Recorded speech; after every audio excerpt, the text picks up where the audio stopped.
Okay. Hey, hello, welcome everyone to the Northeast Astrology group on November 17th, 2023. It's a Friday night, and I'm your presenter, Angie Agnoni, and we are talking tonight about callings and careers found with astrology. Now, I know that we have like a wide variety of astrological understanding with the people that are joining tonight or going to listen later on. So I do like to start out my presentations by looking at the current map of the sky where we are currently. So I am going to go ahead and pull the chart up and just maybe go over how this is constructed for those who may not quite know how the chart is constructed. So we're here November 17th, 2023 at 7:06 p.m. And I'm located in Barberton, Ohio. So Northeast Ohio, regardless of where we are, it's, we're 29 degrees of Gemini rising. So right here is the horizon line. Planets rise in the east over here and they set in the west. So we have the 29th degree of Gemini rising. If we had a clear view of the eastern horizon, we would see that area of the sky, that part of that constellation coming up over the eastern horizon. And this moves every 4 minutes. It is a ticking of a clock and it changes degrees. So we're very close to being Cancer rising right now. Here, if we were to go outside and look up at the top of the sky, we would see Saturn here. And it's giving me a location. It's saying it's at 0 degrees of Pisces. So Saturn's just at that very beginning of Pisces. So when we take a 360-degree circle and you divide it by 12 signs of the zodiac, you get 30 degrees for each sign.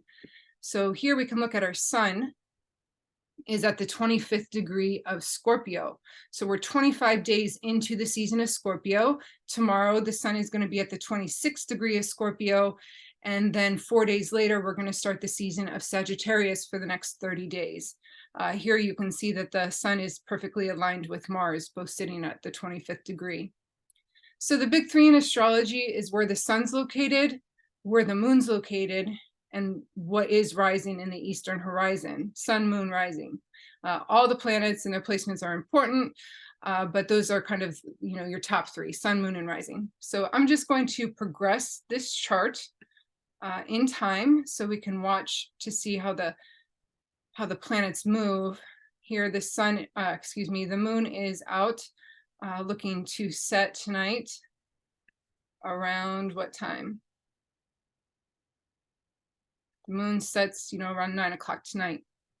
Let's say somebody takes their first breath at this time, that chart stops and that becomes your roadmap, your birth chart to navigate your life. So that's a little bit of background of where we are right now. I guess I do want to take a little bit of interest in looking at this, where this moon is.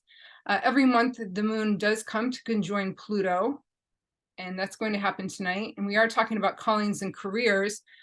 Career, if you were to talk about that sign or that term and give it a keyword, it would be Capricorn, it would be the 10th house, it would be things involving Saturn. So if you are awake tonight or have a dream sometime around the 3 o'clock hour, here 3:16, this moon and this Pluto are aligned. So if there was a dream that wakes you up in the middle of the night, it is somewhat significant to Capricorn type things. So what is Capricorn? Capricorn is about climbing that mountain, reaching to the top peak of the mountain. It deals with things of, where our heredity lies in the opposite sign of Cancer, and then bringing that out to into reality. So just, I guess, it's something to keep in mind here when the moon conjoins Pluto. It's a powerful placement that happens each month. Okay, so let's get back to our PowerPoint here. And tonight's sequence of events are going to be talking about a calling versus career. I'm going to point you to certain resources and where you can find information about vocations. We're going to look at a few mystery charts, and with any willing participants, we are going to maybe take a look at a few of your charts for examples, just based on how much time we have. So I guess first I'd like to hear from some of you the difference. Do you feel between what is a calling and what is a career. Are they one and the same? Is it something different? Can you put astrological signatures on a calling versus a career? Like, what would you, I already said that career is kind of Capricorn or a Saturn or a 10th house matter. What about a calling? What would you, feel free to ask questions during this time. Please, this is a conversation, so I'd like to hear from you. I think a calling is something that nourishes your soul. It's not something you went to school for, but maybe it is. I mean, everybody's different. Maybe somebody really, really wanted to be an accountant. I don't know. I don't.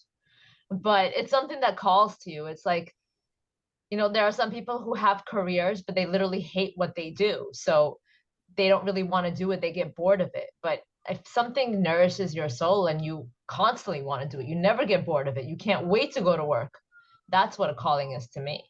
And if you can combine them, that's happiness right there. It's icing on the cake there, huh? Combining. Anybody else have any thoughts? Thank you for that one. Makes sense.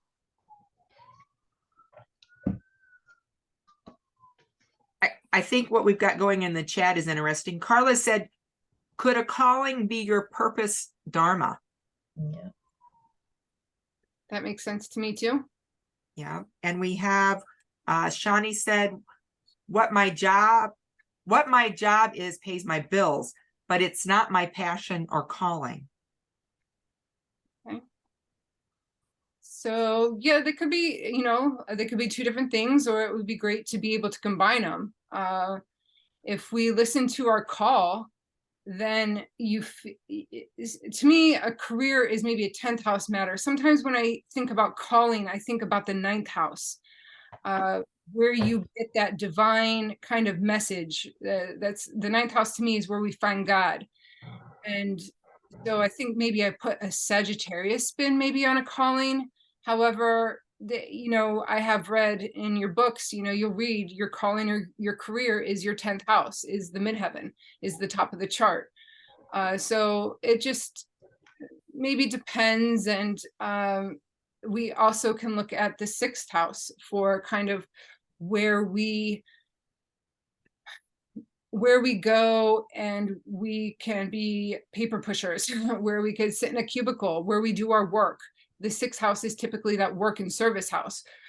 So this is where I go for my day job, but then my calling is to be the lead singer of a band on a Friday night. So they can be two different things, but ideally it would be great to combine the two. And if you're doing what is in your heart and your passion, and what Karma said could be your purpose or your dharma, if you're able to do that and be able to make a living from that, then you're not really working a day in your life. You're doing what you love to do. So I think especially now, as we are in this time period in our world that is just absolutely unbelievable, and where we are here because our purpose is wanting to do something a bit more, wanting to, if we're here at this time period in our world, we do have a call.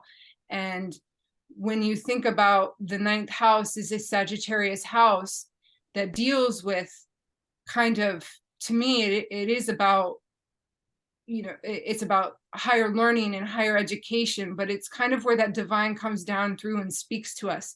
So we have to be able to listen, and we have in that quietness, and we have to be able to be obedient to what we hear, because when we are quiet and still and we get those messages and we act on them, the doors open and then we walk through. It's kind of our ego and our thinking mind that will say, oh no, I don't want to go down that road, and for whatever reason sometimes we don't do that.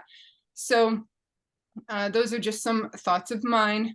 I find it interesting how the MC is right on the boundary between the 10th and the 9th houses, correct? And Lisa said, I think it's like my soul is looking, searching for, but not necessarily your job that does it for you, living to support yourself. So, yes, so when you look at a chart, here we have the skeleton of just a regular birth chart, where we always have the 1st house, 2nd house, 3rd house, 4th, all the way around to the 12th house. The midheaven, what's at the top of the chart, is where who you are in the world, what your career signature is. how other people see you, your social status is up there at the top. So I have kind of a natural chart wheel here that Aries always has influence over the first house. But as we see when we have our chart, you can see now we're Cancer rising. So the first house is always here, but it can be colored by different signs. There's always an Aries I am signature to that first house, but it could be colored by something different. So these are the natural house placements. When we get to the top of the chart, Capricorn governs over that area. There's always an influence of Capricorn to the 10th house. That's climbing that corporate ladder.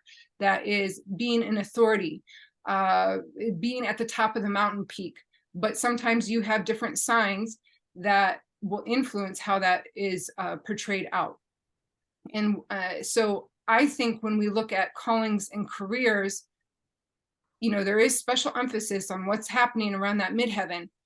However, if through our sun sign is how we need to shine. And so if you are shining through your sun, that may not have anything to do with what's on your midheaven, but it may do something where it satisfies that part of your soul. So there's a lot to take into account, a way that a person is going to choose their career. So, and I sort of put this chart on the right in here for just emojis of how the chart is set up. See, house 1 is about one's physical self. The second house is about our relationship with money, finance. The third house is kind of that right and left lobe of our brain. The thinking mind is a Gemini house. The fourth house is Cancerian. It deals with our family and our roots. The fifth house is Leo, and it's where we have fun and the kind of that stage. The sixth house is our service and our work and our daily routines. The seventh house is other people. So now we're going above the horizon where we have oppositions. First house is yourself. The seventh house over here is your partnering. The eighth house is also, a money house. It's the kind of the sex, death, and rock and roll house. It deals with other people's finances, though, money that you get from insurance or government, things like that. The ninth house is where we travel. We can travel in our mind, or we can travel by land or sea. So land, air, or sea. So that's the Sagittarius. That's that, and this map can be the vision board too of what you want to see your life to look like. And then in the 10th house is where that's crystallized. I have a little business here as far as that is the career area. The 11th house is your hopes, wishes, and dreams, how you deal and associate with your friends and groups of people. And then the 12th house is where we learn to let go and surrender into that Pisces realm. So that is just a way to somewhat remember what the houses mean. So there is a tidbit about looking at astrology through the chart and having, so our earth houses are our second house of Taurus, our sixth house of Virgo, and our 10th house of Capricorn. So on the house cusp that you have on each of these houses, what you would want is you want the same element on each of those houses. So let's say you have earth on each of those elements or each of those house cusps, that brings a cohesion to your work houses.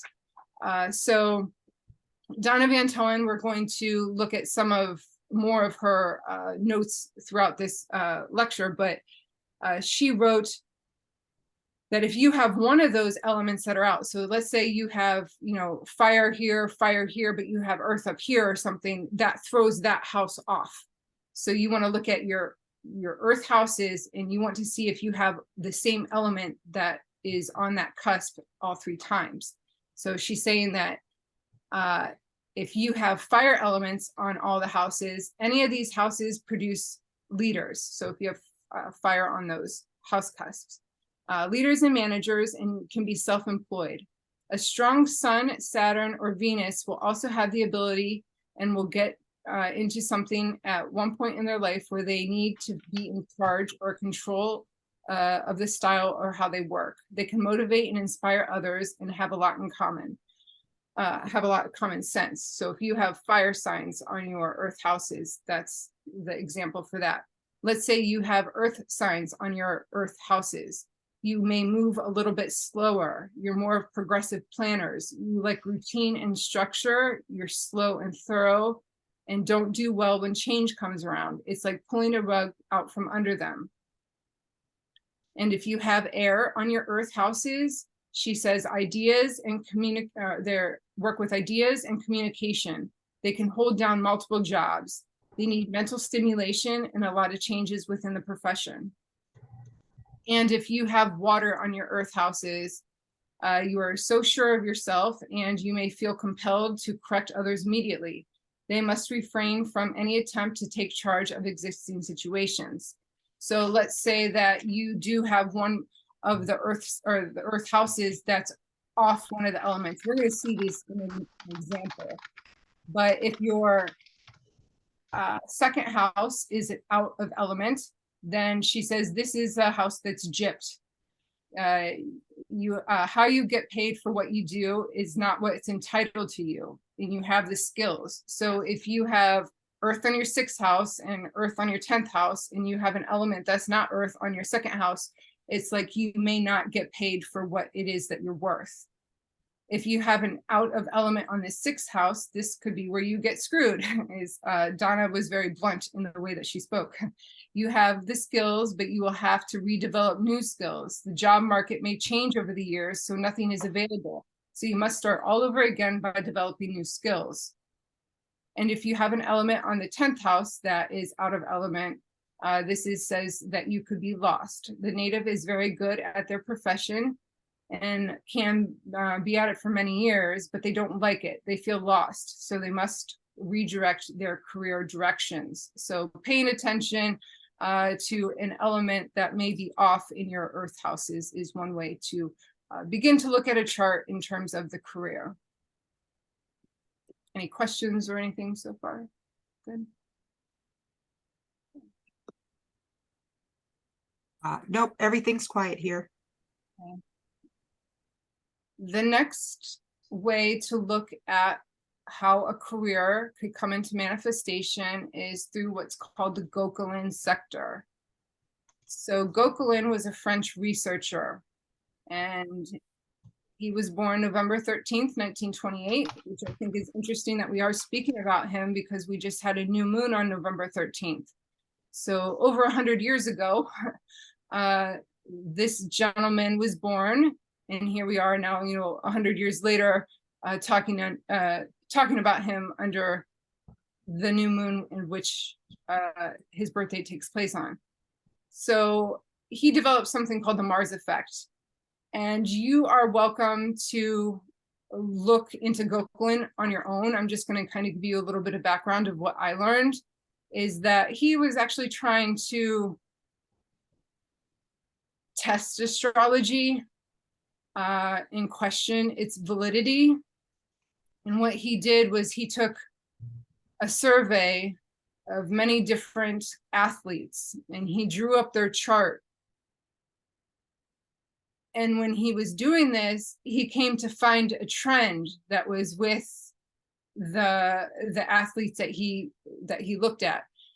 And the trend is that they had Mars in the area of the chart, which is now called the Gauquelin sector.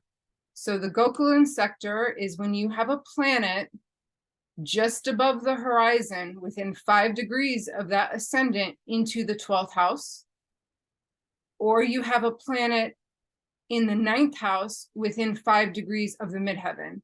And what he noticed with the athletes is that Mars was there. So that would show that athletic prowess that the athletes had. So if you have a planet there in the Gauquelin sector of your own chart, just pay attention to what that planet is, and you may have more than one. So you might have to combine them a little bit, but that will give you insight into what your career may be. So, and I'm seeing a question about, can I repeat fire again? So fire people, when they have fire on the earth houses, produces leaders and managers and can be self-employed. A strong sun, Saturn, or Venus will also have the ability and will get something at one point in their life that they will need to be in charge of or control of the style or how they work. They can be motivative and inspire others and have a lot of common sense. Okay, so for our first mystery chart, and some of you may already know this chart, so if you could just keep that to yourself, and so we could let this play out a little bit. So here is a chart that has planets in the Gokulan sector. You can see at the top of the chart, we have 2 degrees of Capricorn. So we have first degree of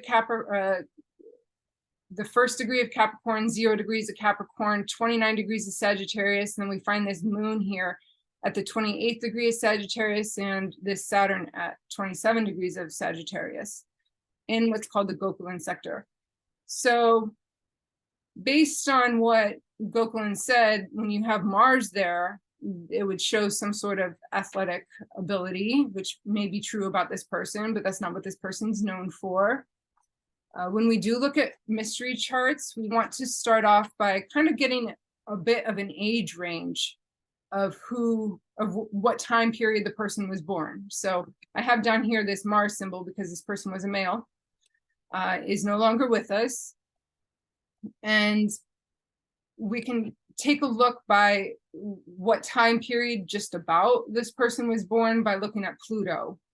You know, if Pluto was, you know, right now we have Pluto in Capricorn. So Pluto takes 248 years to go around the sun. So if Pluto's in Capricorn now, Pluto is in Cancer when this person was born. So that means that this person, you know, is, like I said, he's no longer living, is deceased, but that kind of gives you a time period, maybe roughly around like the turn of the last century that this person was born. That just gives you a clue. So what else do I want to say? Okay, so any suggestions on when you see a moon and Mars together in Sagittarius in that area that would speak to a career and just kind of take overall? Carla, I have a feeling you know this chart. Go ahead. I don't think I know this one, but from what I'm looking at, I'm just going to guess if this person may be in the military or have some kind of military or political background, maybe. You could say political, and in a sense, military. I understand what you could say by that, but not exactly. Okay, that's all. Well, we'll keep it in mind. We know we're going to talk about this further. I'm going to go one more step. So first step is knowing that we do have a signature here up in this 9th house, very close to the midheaven. The next thing that we could talk about is astrological sentences, which I love because it brings astrology back to the basics. And so this sentence is when the ruler of the blank house is in the blank house. So you can read these astrological sentences in Rulers of the Horoscope by Alan Oken. And this book has a few different topics in it, but one is being able to take astrology one step further. Because I get the question a lot, what if I don't have any planets in this house, in a certain house? We look to the ruler of what rules that house. And then where is that located? So if you need to do that, this book is going to give you insights on what that is. So in this chart where we're looking, the ruler of the 10th house, because we were looking to see what the ruler of the career house is where?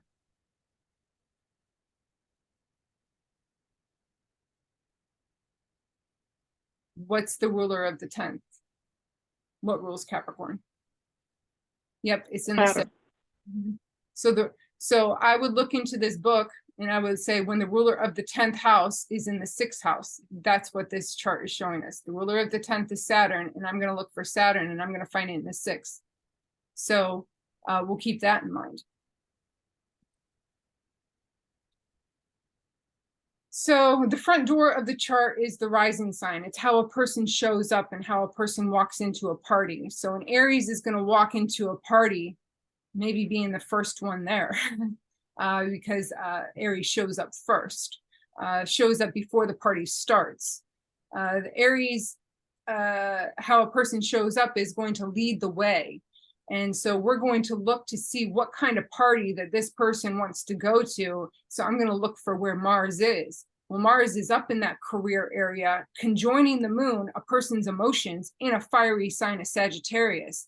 That is very, and what do we know about the 27th degree of Sagittarius? Does anybody know why that is kind of important? Well, significant? What happens in that area?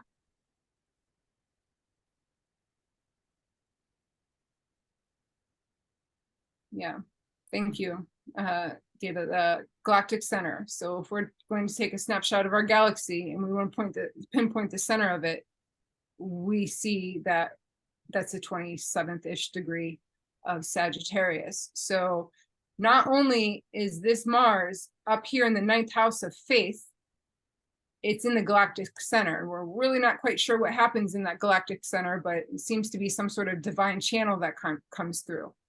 So if I were to see this, I would be like, somebody's faith is pretty darn strong to have that moon and Mars together conjoining in that area. So and not only is it the ruler of the ascendant, it's the ancient ruler of the sun. The co-ruler of the sun is Mars. So you have the ascendant ruler and the sun ruler being tied up in the 9th house of higher learning, philosophy, religion, where we find God, where we hear God coming through that galactic center in the Gokulan sector of the chart. And so this moon and Mars, when we follow the path along, we're going to look to see where Jupiter is, because Jupiter is the ruler of Sagittarius, and that's down here in the 4th house in Cancer. So that's ruled by the moon. So the moon is up here in Sagittarius, which rules Jupiter. So we have what's called why does the word escape me?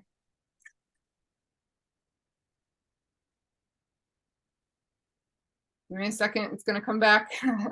What is it when you have the one planet in one sign and the other planet in the other sign? Mutual reception. Thank you, Nathan. So mutual reception of where that brings this Jupiter up to the moon and the moon down to Jupiter. Carla, go ahead. Just let somebody. I thought you were saying Quintus. Okay, can I guess? You can guess. Is it Billy Graham? It's Billy Graham. Yep. Okay. Yep. Now it makes sense. Okay, thanks. Yep. So Billy Graham was a preacher, and born November 17th, the 7th, 1918. And I mean, he was the most famous preacher of our day, right? So when we look at the chart and we take that, when the ruler of the 10th house is in the 6th house, the ruler of the 10th is in the 6th. So the ruler of the 10th, Saturn, is in Leo. So those are two strong leadership areas there. Plus he has this Mars up here. If you were ever to say to him, like, he had to work underneath somebody, I would think that he would say, get lost. Like, he had to work for himself, regardless of whether he's a preacher or some other type of career. This is a chart with a strong midheaven of leadership and doesn't want to take orders from anybody other than probably the higher source. So Alan Okun spoke in his book that a person with this combination may find the career orientation consists of numerous and various jobs. Maybe it's possible.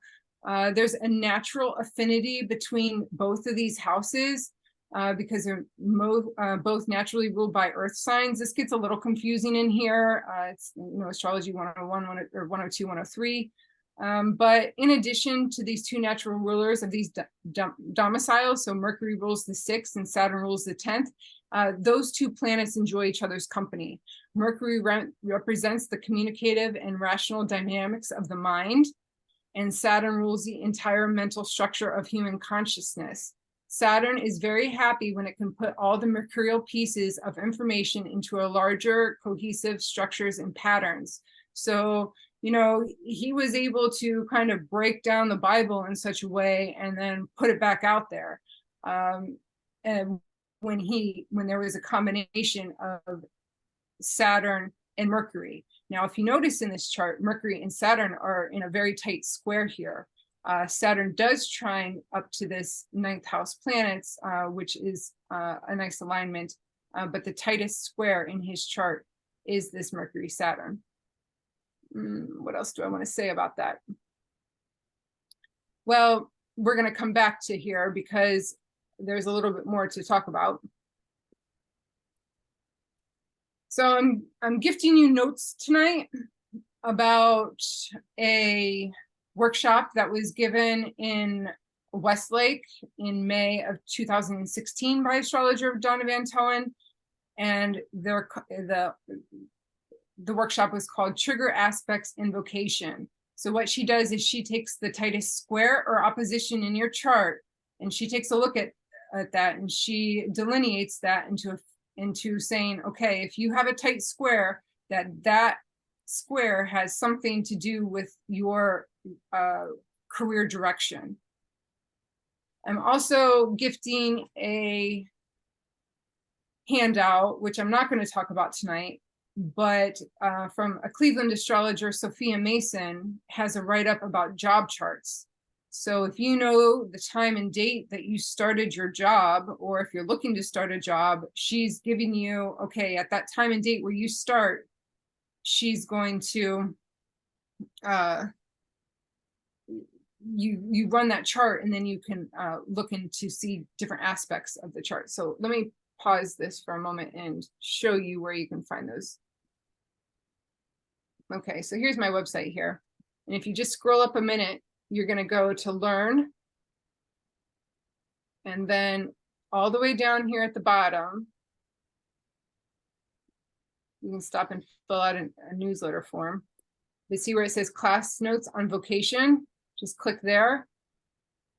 And here's all these notes. So 14 pages of notes for you. So there's a lot here. But these are all Donna's notes on the tightest square. So you're able to look in your chart, tightest square opposition.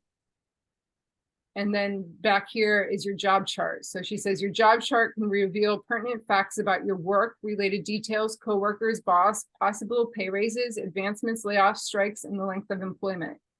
So she talks about all that. And then a couple more, vocational interests. So you can kind of see the age on this. What is that, 1990, February, March 1990? So let's go back and take a look at, we have Billy Graham with the tightest opposition or square in his chart with Saturn to Mercury. So I'm going to come here and I'm going to look at Mercury triggers. Mercury Saturn. So they say when a Mercury Saturn is a trigger aspect in a chart, a person is in need of respect, needs security, and needs to be somebody. Needs a title, job length security, needs written word or visual people, needs written instructions, wants things in black and white, multi-capable and practical intellectual work.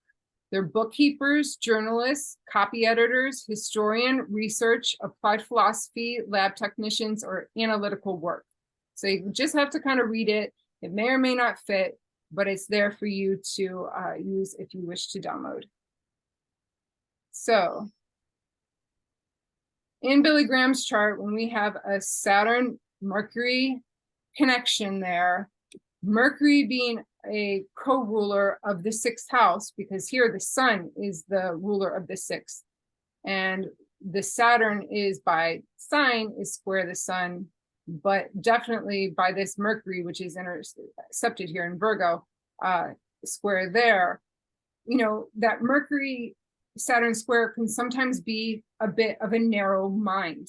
It could be a one-track mind. So that's why I put this John 14:6 there, is because Billy Graham, one of his Bible quotes that he's most associated with is Jesus saying, "I am the way, the truth, and the life." That's a one-track way to understanding, and that's probably kind of all he needed. When he had this Mars moon in Sagittarius in mutual reception to Jupiter down here in the home, in the family, I mean, he preached what his family grew up on. I mean, so that there was kind of like a one track there. He was all in on religion, So I'm not sure I understand, Amanda, your question. Oh, no, you can interact. If you have questions or anything, please feel free.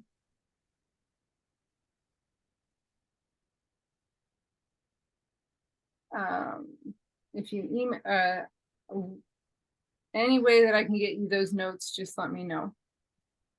So, okay. More notes and tidbits. So this comes from the Plain Vanilla Astrologer. She's also a Cleveland astrologer, actually just on the west side of Cleveland, out in Lorraine. She has passed as well, Pat Geisler. This is one of my favorite, absolute favorite astrology books. And in chapter 37, the book relates to finding a career. So this chapter is loaded with astrological tidbits. So we're going to go through those. If you just hang back and listen for a little bit, she starts off the chapter saying that you don't need to go to the old textbooks, like the old ancient textbooks, because those professions are not relevant now.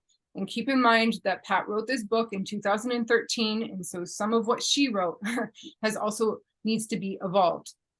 But she says, back in the day, they're talking about shepherds and undertakers, and Mercury's a thief. So you don't need to go way, way back to look at career interests when you're discovering how to look to astrology for careers.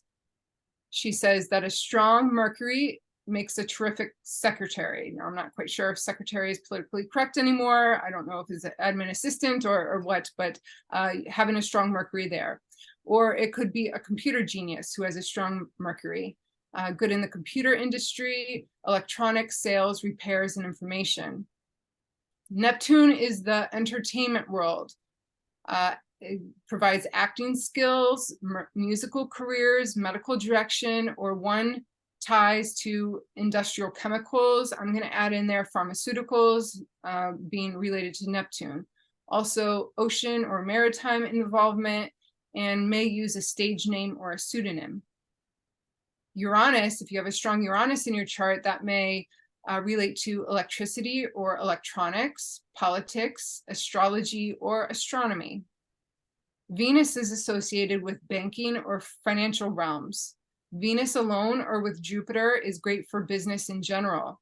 Throw in Saturn and you get managerial skills and the ability to reach one's goals with social grace. Jupiter always is in the charts of outstanding people. I think we're all outstanding and we all have Jupiter, but sometimes if Jupiter is in a prominent place, it will open up many doors of opportunity and provides an ambitious person. They are quick to take advantage of such things along the way. So when those doors open, Jupiter people will go through them. A Venus and Neptune in conjunction can be a musical connection, or they just have personal charm. The sign of Pisces in general is a stimulus for creative arts, particularly theater. Venus can be included for music or for ruling Taurus, which, Pisces may be the sign of music or have a musical ability, but Taurus rules the ear and the throat, which is needed to produce song and tone. Not quite yet, Angela. I will get there. An angular Venus is excellent indicator for business skills, marketing, and sales ability. Can be jewelry design, painting, art, hairdressing, fashion, design, dance, and interior decorating.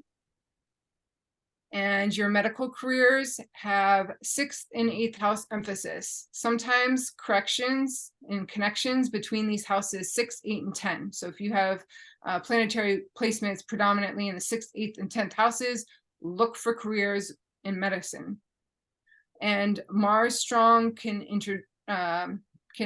be associated with and indicate a surgeon or surgery. Mercury in the 3rd and 6th is indicated with careers in the areas of the secretarial skills, personal aid. It can rule valet or transportation careers in general. They can sell cars or drive them, trucks, trains, businesses, or taxis. They can be involved with communication careers. This is the 6th and the 3rd house, company telephones, radio stations, public relations, and or advertising, and could be a repairman or a jack of all trades. Also thinking about Mercury in the 6th house in particular may deal with small pets. This is coming from me, not Pat Geisler, veterinarian, dealing with animals. A little bit more here, and then I'll show these slides. Dancers or gymnasts usually show Mars-Pluto aspects for flexibility. I see flexibility coming through with the mutable signs. That's Gemini, Pisces, and Sagittarius tend to be very flexible in the body. But Pat is saying Mars-Pluto aspects have that. Mars-Saturn in good aspects show coordination of the body. And if they're in a disharmonious aspect, then it's lack of coordination. And if you throw Venus in there, that's a strong indication of a dancer. When a job has an element of danger, look for Mars. Mercury in combo with Saturn can lead to a job with numbers. So you're combining Mercury, that planet of thought, and Saturn having that ability to organize that thought and keep it in a good foundation, so they can make good accountants or mathematicians when they're in harmonious aspect. A Libra Venus is much less musical than a Taurus Venus. However, I feel that Libra Venus is good at writing in like that lyric. It has that beat that with that Libra air can be the writer of the music, and then the Taurus Venus can be the one to express it through the voice. A Libra Venus may show up in a legal field or public relations in diplomatic areas. They make good labor negotiators, counselors in social work, good ability to stay detached and to avoid emotional entanglements. Venus can also hint at construction, architecture, interior design, can be a florist or a window dresser, beauticians, or hairdressers. Leo is not always the musician, but is the person behind the great concert or the artist manager. A strong sun is always good for management. Any strong angular moon can attract domestic skills. You'll find chefs, short order cooks, hotel managers, can also be helpful in furniture sales and in acting ability, can point to childcare and enhance teaching and drive, which come from Jupiter. One moment. If there's a link to Mars and Taurus, it can sometimes be construction of houses and carpentry. Just have a couple more. Jupiter in the 10th is often the signature of a publisher, editor, as well as a teacher. Many astrologers have this aspect. Strong Jupiters lead to training jobs or teaching. Jupiter also deals with travel, travel agency, and exporting goods. The 7th house is always the consulting house. You know, the 1st house is you, the 7th house is other people, so those make good consultants. Mars careers are professional sports or in the military. Mars shows up in careers involving mechanics, carpenters, and plumbers. Saturn is the farmer. Cancer and Capricorn polarity is strong in such people. I also think that the Cancer Capricorn axis makes good at like antiques and archiving. The moon with Saturn can indicate dairy farms and production of food. And career choices always show up in more than one way in a chart. It's the combination of planets that often shape the particular direction and career interest. So there was a hand raise. So what I'm going to do here is I'm going to, just because I just sort of wanted to go through those without having everything on the page all at once, so you can just kind of listen. But if you want to take a screenshot of this, I'm going to go ahead and share it and hit play real quick.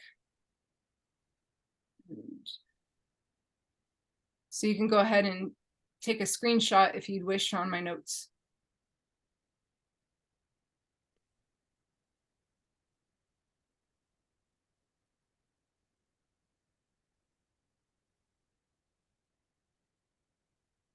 Yes, all those tips are from this book. Yep, thanks, Deborah.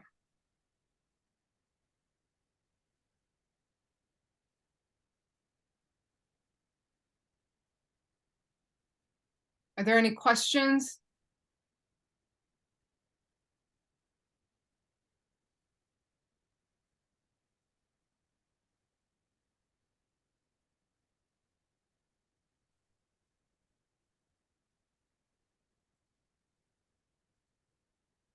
Got them all?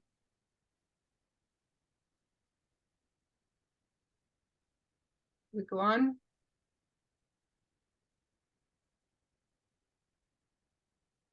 Thank you. Okay. All right. Thank you. All right, next mystery chart. So, are there any planets in the Goklan sector?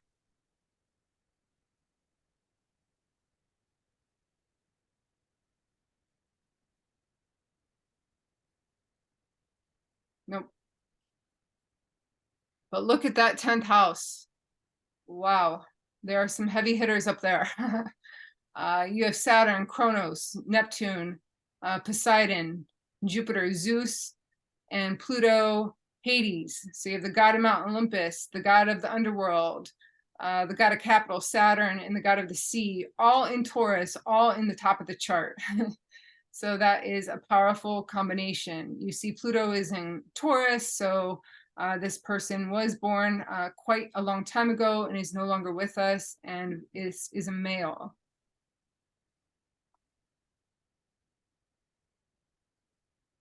Thank you. So when we look at the midheaven of this chart, well, let's start, I guess we can start at the front door, okay? Front door of the chart is Leo. I'm here, when I walk through the room, when I walk into the room, I have an aura around me that shines, Leo. Now, when we look to the ruler of Leo, we see that it is in the bottom of the chart in Scorpio. I don't, how do I know? The question is, how do I know he's a male from the chart? I know who the person is. So the person is a male. So when I learned astrology and we did mystery charts, that's all we would know about the person, whether it was a male or a female. And so that's just the information that I'm sharing with you, because that's just the way that I learned it. So when I come into the front door of the chart, boom, here, and then what rules it is the sun in Scorpio. So there's a little bit of a dichotomy here. I want to shine, but no, I don't, with the sun at the bottom of the chart in Scorpio.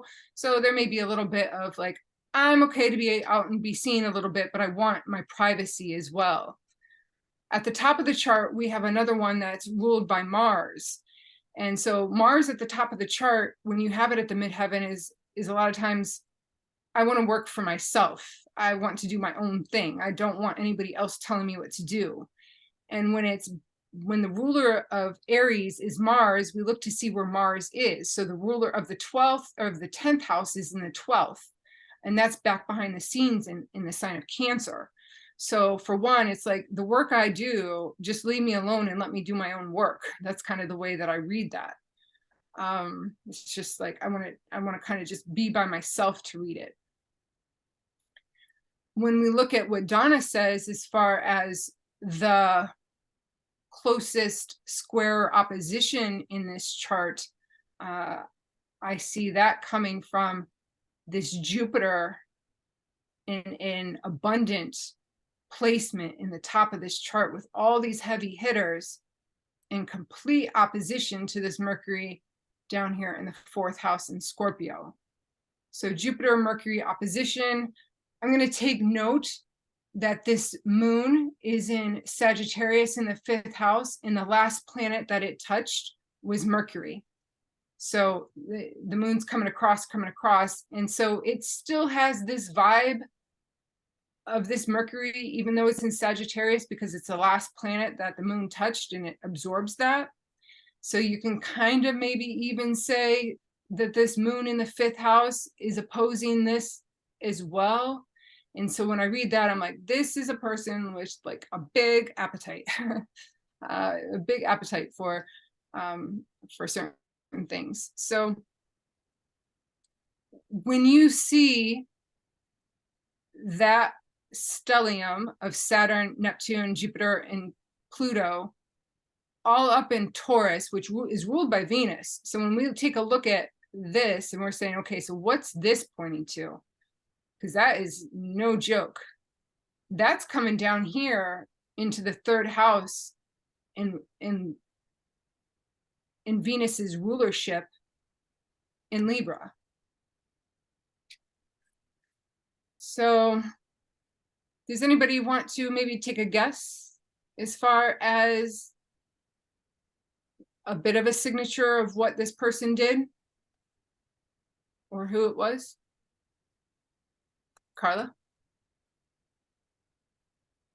Okay, I don't know who this is, but I'm trying to figure out, I see all these retrogrades and I see that there's interceptions.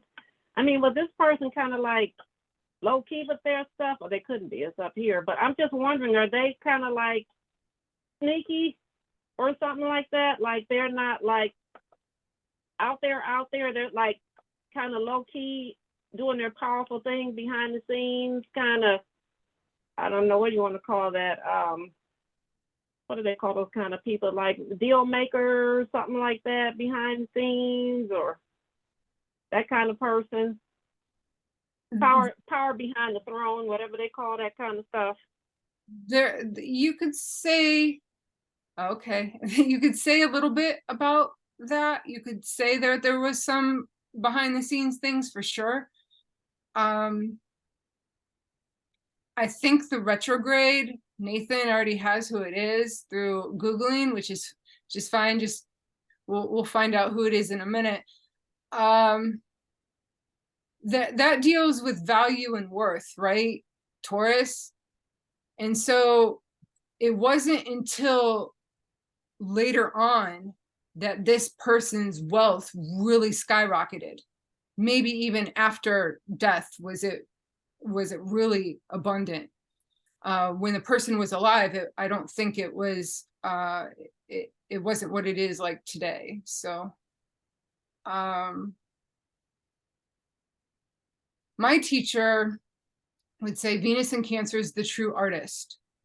And so when you have the ruler of Aries in Cancer and in the 12th house of kind of where you have that divine, you know, the 9th house is sort of the divine channel, and the 12th house is kind of where we have things slip in through our subconscious, that it was just pulled through.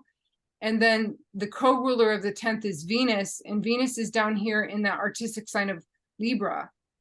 And so there's an art signature here. Would that help?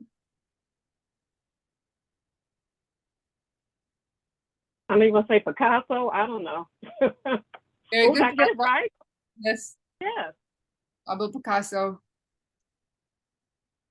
So he was also not only a painter, but he was a sculptor as well. And that's kind of this Taurus here. He had many affairs, many women in his life. So there would have had to have been kind of behind the scenes things going on. And I think that's kind of a little bit representative of this moon in Sagittarius in this 5th house coming over the Scorpio, with the Mercury opposing kind of that Jupiter, where it's just, you know, a lot going on there. So Pablo Picasso. Okay, another mystery chart. So when you don't have a birth time, it would make sense for a career reading to put a noon chart, which would bring the sun up to the midheaven, and that would work with this chart especially well.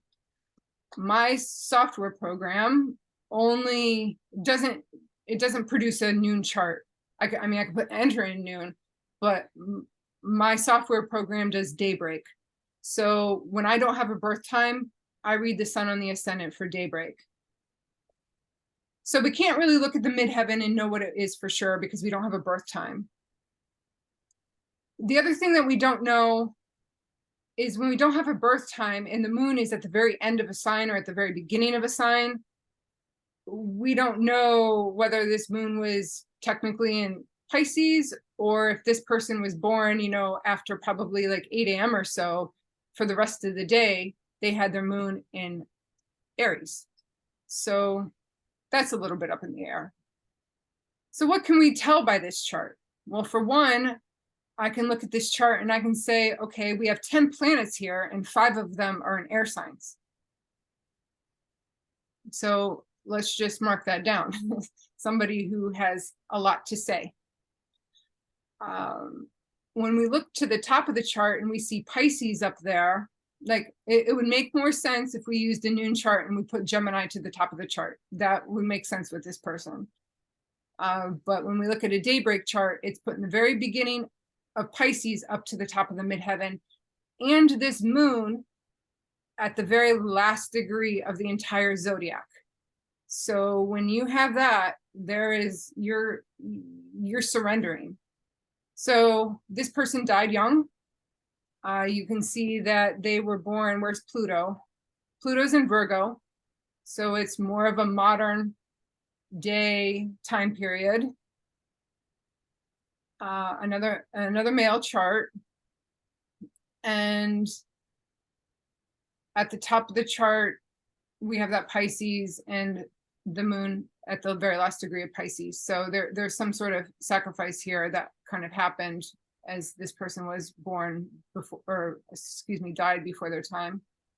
Nope, not Kurt Cobain, but Kurt Cobain has an amazing chart as well. I think he has eight planets maybe in water. Very much a feeler. He felt more. Nope, not River Phoenix.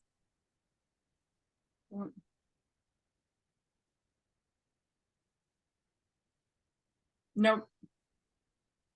Not Prince. Prince was a Gemini though. Yep.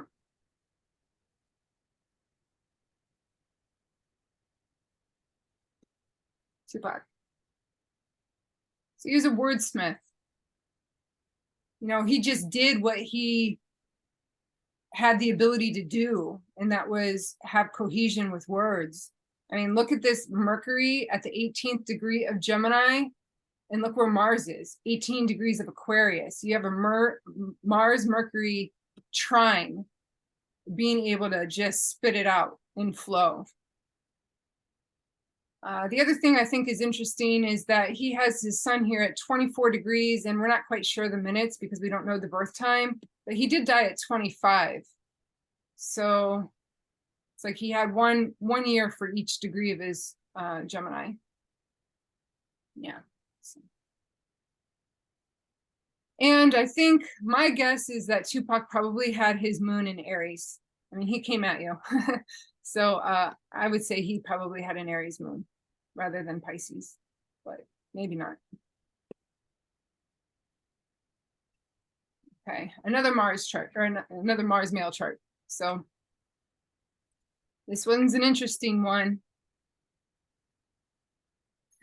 All right, at the top of the chart, my eyes immediately go to the top of the chart because you have what looks like a satellite up there, being Uranus in Aquarius. Now, it's not in the Gokulin sector because it's technically in the 10th house side. That is on this 9th house side, but it's at the exact same degree.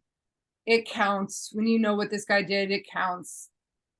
We have a person here who's a Gemini rising, Mercurial. Mercury's in this sign of water. When you get Cancer and Gemini together, that is a very, it's the smartest charts of the most intellectual people that I have seen have the combination of Cancer and Gemini. Nope, it's not Elon Musk, but that is a very good guess. Because why? Because Elon Musk is a sun sign Cancer and has Gemini. He was born in 71, June of 71, like Tupac. Yep, we're gonna talk about that here. And it couldn't be Elon Musk because we need to look where Pluto is. Pluto's in Gemini. Elon Musk would have been born with like Tupac with Pluto and Virgo. So it would have been, I mean, this person was born a long time ago, long time ago, 1900s. Nope, not Tesla, but that's another good guess because Tesla was a Cancer who had Mercury at the 28th degree of Gemini and had a moon in the 6th house in Libra. So this person, but you're catching on to something there because there is that ability to be just very inventive like Tesla was. So that's a great guess. This is not a super well-known person, but let's just take a look at what that means to have Uranus at the top of the chart in Aquarius. So Uranus does look like a satellite. It does get those aha inspirations. And Aquarius is able to connect the dots between things. It's a humanitarian sign, but it's also very scientific. What else can I say about this chart that relates to the career? There's not really like a super strong, tight opposition or square. I mean, I think the tightest one would maybe be this, maybe the Mercury Moon square, or maybe the Moon Neptune square, something dealing with the moon. Carla, you got it? Have you did this chart before in the Yes. past? Yep. Most of my Okay, because I'm looking at this. I'm looking at the ascendant and the descendant. I'm thinking, I think I've seen this before. Okay, is this okay? Okay, this guy, was he homosexual? Yes, Okay. Alan Turing, is that it? it is correct. Thank you. Gotcha. Yes. So Alan Turing was a decoder in World War II. He was able to decode the German Enigma. Carla, you have another thing to say about it? No, I'm having a problem putting my hand down. Okay. He was able to knock years off of the war and save millions of lives. He was a war hero through his ability to be a mathematician, a genius. I mean, this is a chart of a genius. And so when you have Uranus in Aquarius at the top of the chart, that's one that can decode things. Does that make sense? Yes. Okay, the reason I remembered this chart was because I kept seeing, when I kept going back and forth with the ascendant and the descendant, I kept saying something about this is criminal. I kept saying in my mind, I kept saying criminal, but not a criminal. You know what I mean? And then I remembered that back then homosexuality was against the law. So he was punished for some nowadays you wouldn't. But I kept looking at him saying, this person is, they're doing something that's criminal, but it's not criminal. I mean, in modern day, it wouldn't be criminal, but it just felt, I don't know why. I just kept saying something's criminal here. Something is against the law. But the person did not really care for them. They didn't like the law. The law was not on their side, I guess you want to say. But okay, it's coming back to me now. Yeah, he did. And I remember you used to also say that when you see Uranus in prominent places, sometimes they could mean sexual, person sexually is not, I don't want to say not normal, but not the average person sexually. So, okay. Right. And the English government kind of messed hormonally with him. And he ended up committing suicide in 1954. So, yeah, 1954. So, sort of a sad story. There was a movie recently made about him, Imitation Game. You can watch the movie. But, I mean, astrology is right there with being a scientific decoder and having that Uranus at the top of the chart. It's just all right there. It's just very beautiful. This Saturn here is not within that Gokulan sector. I'm sure it's prominent somehow into his life, but that would have been outside of that area. Okay, I think this is the last mystery chart that I have. This is a female.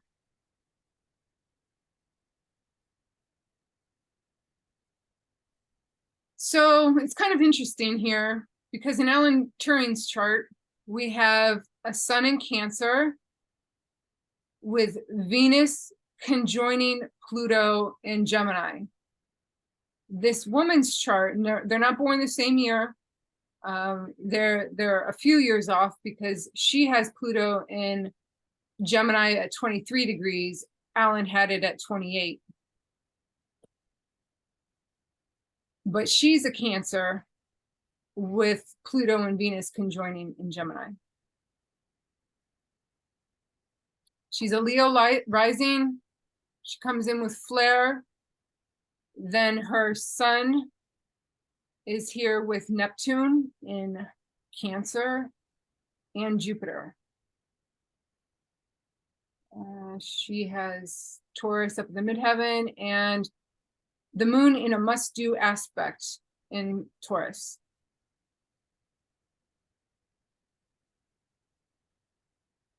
So with the sun, Neptune, and Jupiter all in Cancer, so that the sun is in Cancer in a water sign, conjoining this water planet, Neptune, god of the sea, in water, and Jupiter making things bigger.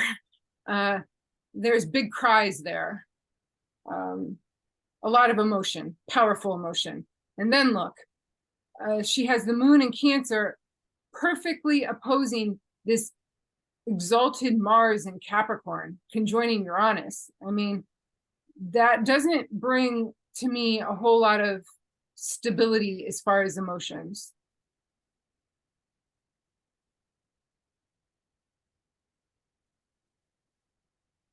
And she has Venus, the ruler of her midheaven and the ruler of her moon, conjoining passionate Pluto. This is none of the charts that I've showed tonight are you know, very big. They're all very powerful charts. I think right now we're on Venus day in Venus hour, and we're coming here to 2 charts with Venus conjunct Pluto in Gemini.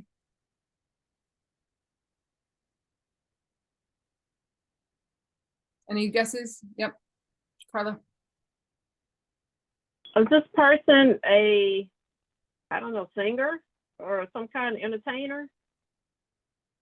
No, I wouldn't.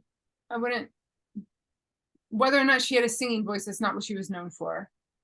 So not maybe fashion, something with clothes or something like that. She's very fashionable.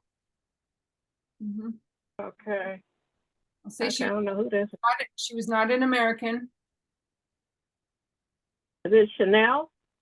Nope. Okay. That was a Leo. Any other guesses? Any guesses of the profession besides singer?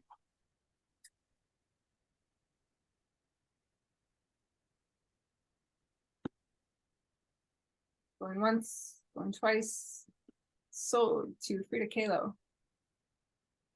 Nope, not Princess Diana. Although she was a Cancer as well. Princess Di. Frida Kahlo was an artist. Very, very, very super passionate individual. Very tumultuous life. She did have health ailments. She died young. She had very painful physical things that prevented her. She was bedridden a lot of times. I think that was this sort of sun conjoining Neptune of that veil over her vitality and then being drawn out through that Mars and Capricorn. If I were her, I'd be like, you need to make sure you're getting a lot of minerals for your body. You know, she was an artist. She was a painter. She often did self-portraits of herself as well. She was married to a fellow artist, and they had one of those like Plutonian relationships of a lot of power struggles. I think he had a lot of other women in his life. She had women in her life.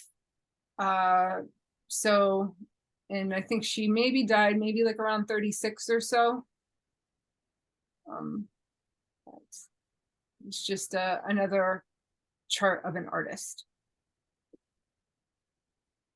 So that's all I have as far as mystery charts. We do have a little bit of time left. Do I have any questions? Like I said, I'm just kind of giving you resources as far as where you can look to find more about careers and vocations, how some played out through prominent people. And we can look to your charts a little bit if anybody wants to share theirs and just talk about what would be, you know, a good career interest for you. Carol, I guess, okay, so I guess first out of the bat would be someone who would be willing to share their chart, knowing that it may be put up online. So that would be number one criteria. Two would be, I would like you to be someone who's a little bit lost in your direction as far as career, or wanting to make a shift, or not sure where you're going yet. And we could take a look at those. I mean, if you're solid in your career and you know what you're doing, then I would rather look at someone who needs a little bit of guidance as far as, I don't know what direction to go.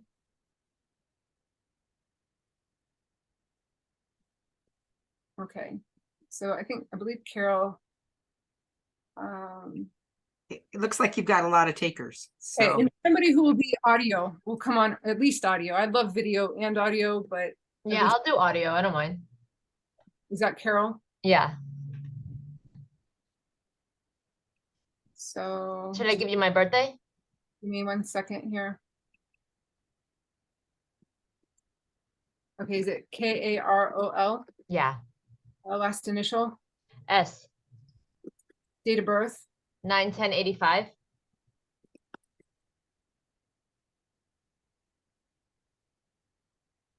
what time, 7:26 a.m.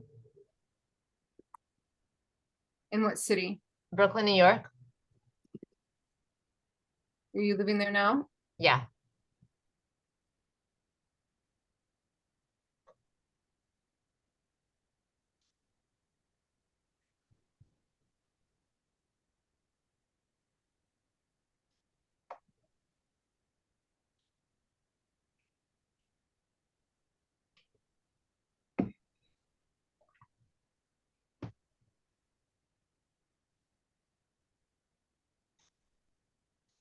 Okay. There we go. Look like your chart. Yeah. All right, so I guess I'm just gonna kind of read the chart over, and anybody who wants to give their 2 cents is welcome to give their 2 cents. I always start the chart with the front door of Virgo rising. So a Virgo, how does a Virgo show up? How does a Virgo walk into a party? Well, Virgo walks into a party saying, what can I bring to help along with the party? Do you need anything? What can I do to help? Virgo walks into a party saying, oh my gosh, this party is in disarray. Let me figure it out and put it together for you. So the organization of how the party is ran is Virgo.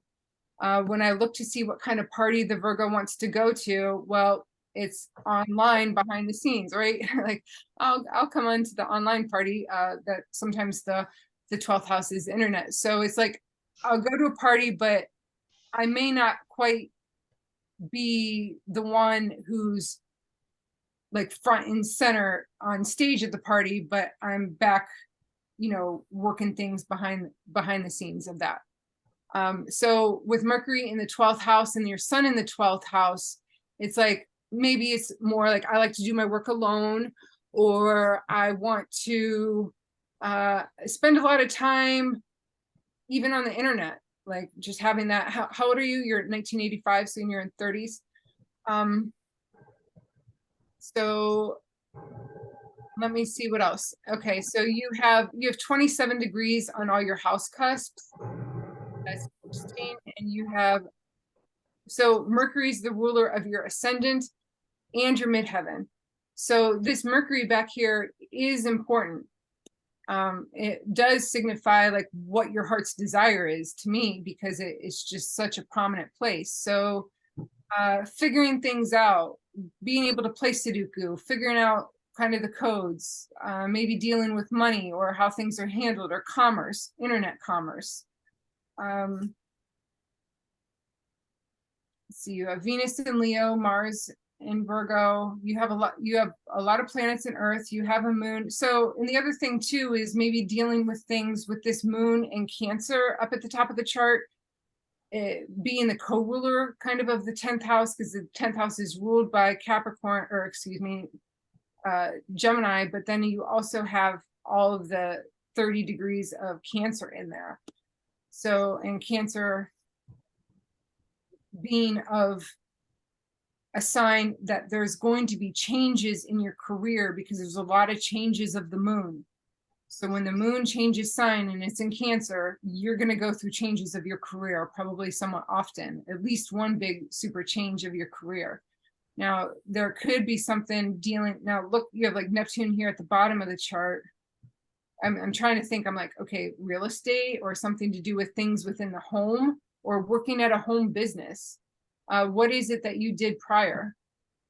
You said you've been out of work? Yeah, so I did commerce for 10 years, and then my life just completely changed. I had an injury, whatever.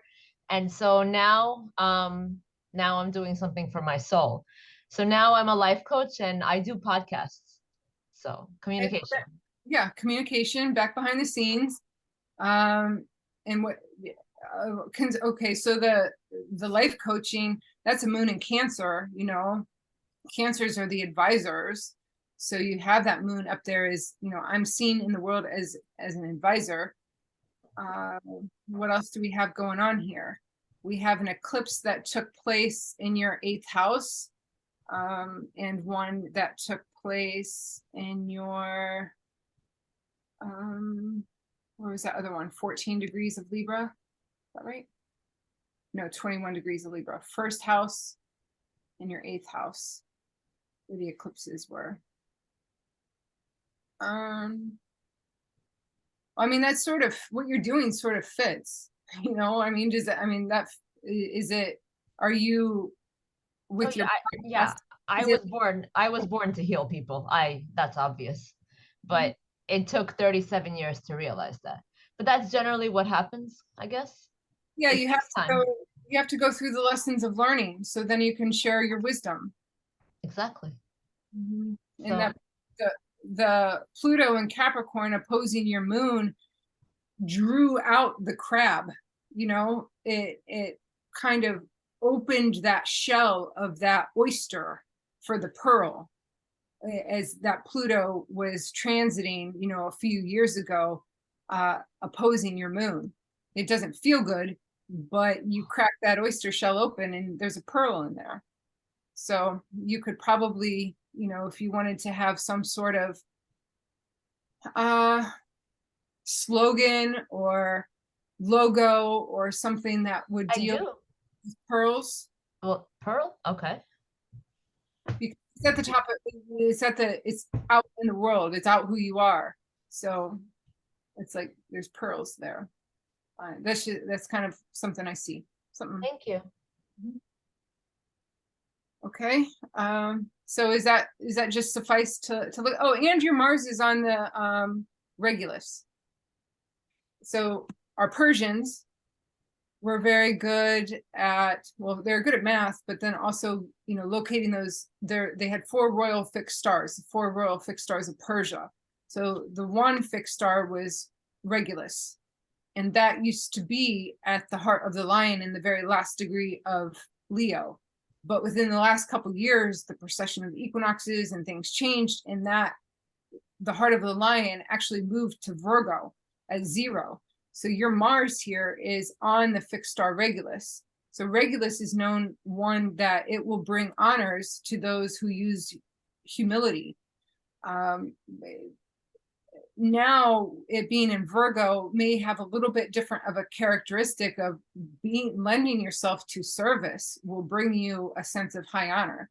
And look, it's trine your Neptune, Mars trine Neptune. You kind of maybe have an idea of, you know, Venus, Mercury trine Neptune knows what people need to hear, but it's like you kind of Mars trine Neptune.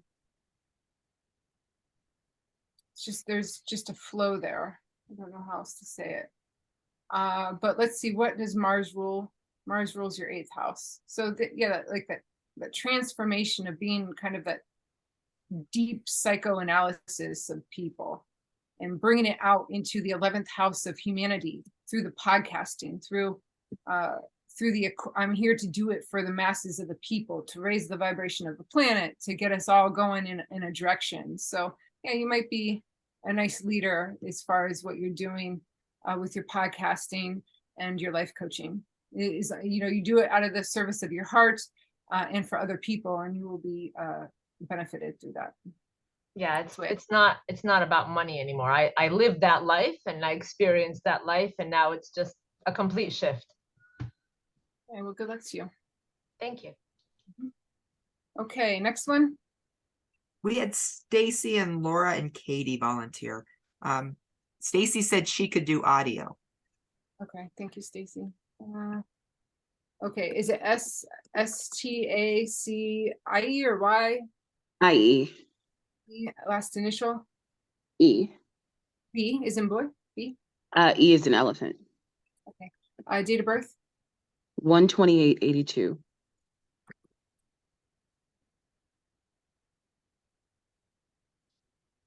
And what time were you born?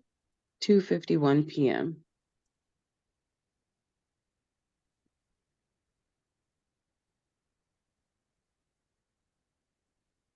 In what city? Milwaukee, Wisconsin.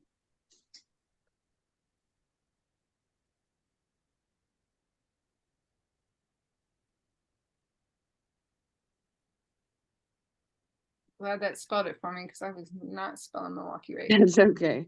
It's M as in Mary, ILWAU. The software picked it up for me. There we go. All right, so a bold moon in Pisces at the top of the chart, Cancer with Cancer rising. So that makes that moon in Pisces very valuable, that's where your heart needs to go. It's the ruler of your ascendant, and it's at that Goklan sector that we talked about. And where are you? You're in Aquarius. You're very sensitive. Extremely. All right. So Cancer, how does a Cancer show up? How does a Cancer show up to a party? Well, Cancer's not even sure they want to go to the party. They may just want to stay home. If you do go to the party, you want to be around people who you feel comfortable around, especially with a vulnerable moon at the top of the chart. When you walk into a party where it's a bunch of Debbie Downers, you're gonna walk out of there like a Debbie Downer. If you walk into a party where people are uplifting and supportive, that's like the best thing that they could give you because you feel it. And look how everything is on this side of the chart. It's like you are very somewhat impressionable of what other people feel and think. If everything was on this side of the chart, you'd be opening your own doors. This is a little bit more, I gotta do, like, I can't go on that vacation that I want to go on because I have to take care of so-and-so. So you might have other people's stuff that enters into your life. But on the same time, you know, Cancer makes a good advisor. And they can lend advice. And your moon up here at the top of the chart says, I'm here because there's like a lot of compassion there. I think with your sun in the 8th house of Aquarius is like, you can do this work. How long have you been studying astrology? Almost 2 years. Okay, so because the the moon and Neptune up here, there's like a mystical quality to that, but the moon being ruled by Cancer and that being an advisor, and the sun in the 8th house is kind of like, I need to understand what makes other people tick. I can help you by giving you information so you can understand yourself. And with everything being over here, and you have a lot in Libra down here in the 4th house, is like, even how people can feng shui their own lives. Being a little bit of a counselor of sorts. So what is it that you do? I've been an executive assistant my whole career, but right now I'm nothing and haven't been for several months. Okay, so you need is so what made you, well, I don't need to know what made you, what is it that you want to go into? I want to go into something spiritual, some kind of life, what she said, life coaching, some kind of something like that. Yeah, I think that is a good path for you. With the moon, you have to do what you feel is in your soul up here, and it's like walking a more enlightened path, showing people the way through spirituality. I mean, there's a mysticism up here. You were born Yeah, with, that's why I said. That's why I said. say that one more time. Sorry, my friend Pharaoh's here. Yeah. Hi, Deborah. I just wanted to add, I think like I suggested the spirituality coaching because she's very type of person who likes to help people and who really thrives in and when she sees someone that's like awakening and doing the shadow work. So I just think because of her moon on top of her MC and that Mercury and Sun in Aquarius. I wouldn't say psychology because that's too much technicality. I would say spirituality for sure. Yeah, I agree. And when you have, you have your exalted Saturn conjoining Pluto, you've been going through your Pluto square Pluto. That's done now, even though Pluto's going to come back, but it's not going to get to 26 again of Capricorn. And that's just like an overhaul of your life. You're on the right track. You're doing the right things. It just takes time, but you got to get out there and start doing something for yourself to bring a sense of value in your worth. January of 2021 was probably a very difficult time for you.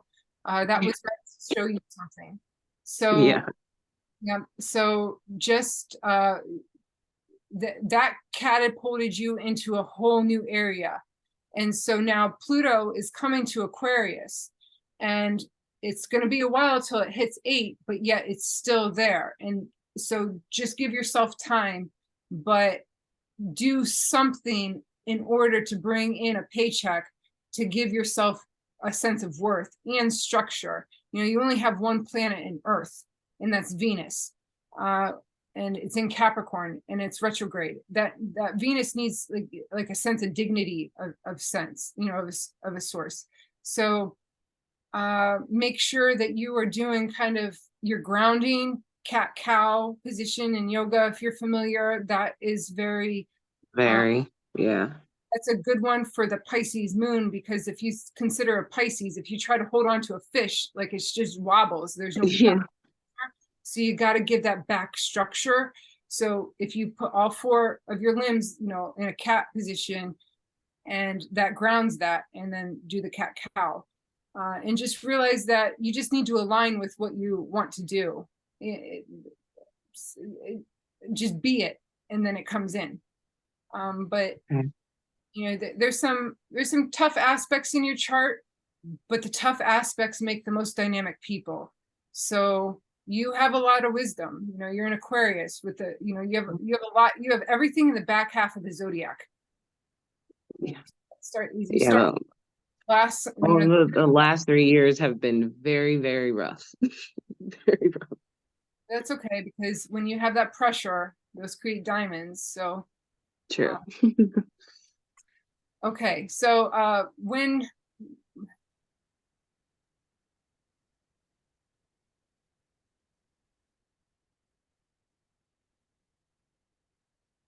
what I would say is do something as a job just to bring in the income, and begin starting as a side project your consulting work, and get the things in order through that. And I'm sure there's myself or people on this call that can help, you know, figure out what it is that you need to do to either develop a website. First of all, I mean, you're very smart as an Aquarian. So technologically, are you sound that way? Oh yeah, absolutely.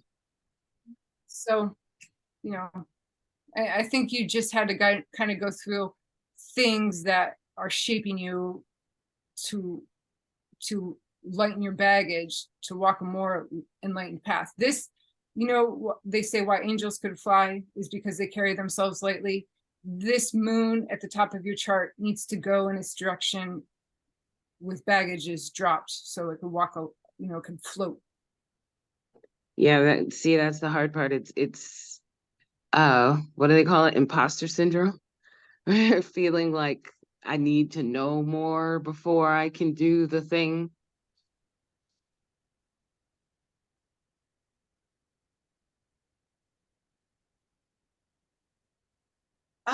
Yeah, just trust in yourself if you know a lot already. I think you just, I think at this time you know enough. So, Pluto's off your Venus now. You know, it's done there. Well, that's good. Going to be moving to Aquarius by January, so maybe give yourself, you know, a little bit through the holidays, and once Pluto goes into Aquarius, and we have a lot of direct time period after the first of the year where all the planets are direct. We're still going through another Mercury retrograde around the 13th, I think, or so, December. So let that pass through, and then set yourself up for the first of the year. Okay. Awesome. Will do. Thank you. Sure. All right. We have time for how many more do we have? Do we have two? Can we safely say we have two people? Or just one? Or how many? Laura?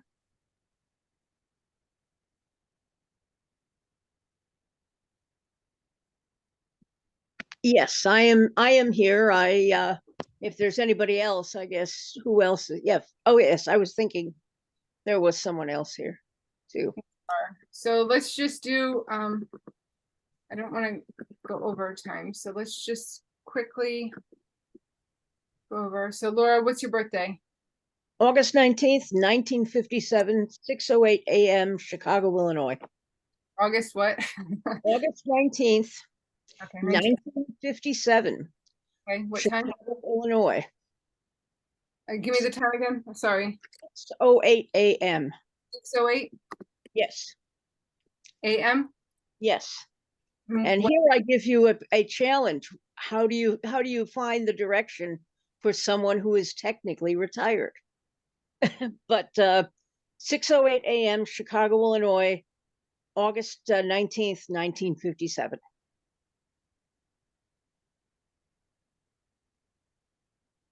Okay, coming in with the sun in Leo in the Gokulin sector, plus the moon now on that Regulus position, so straddling the ascendant. So when you walk into the party, it's like, I'm here.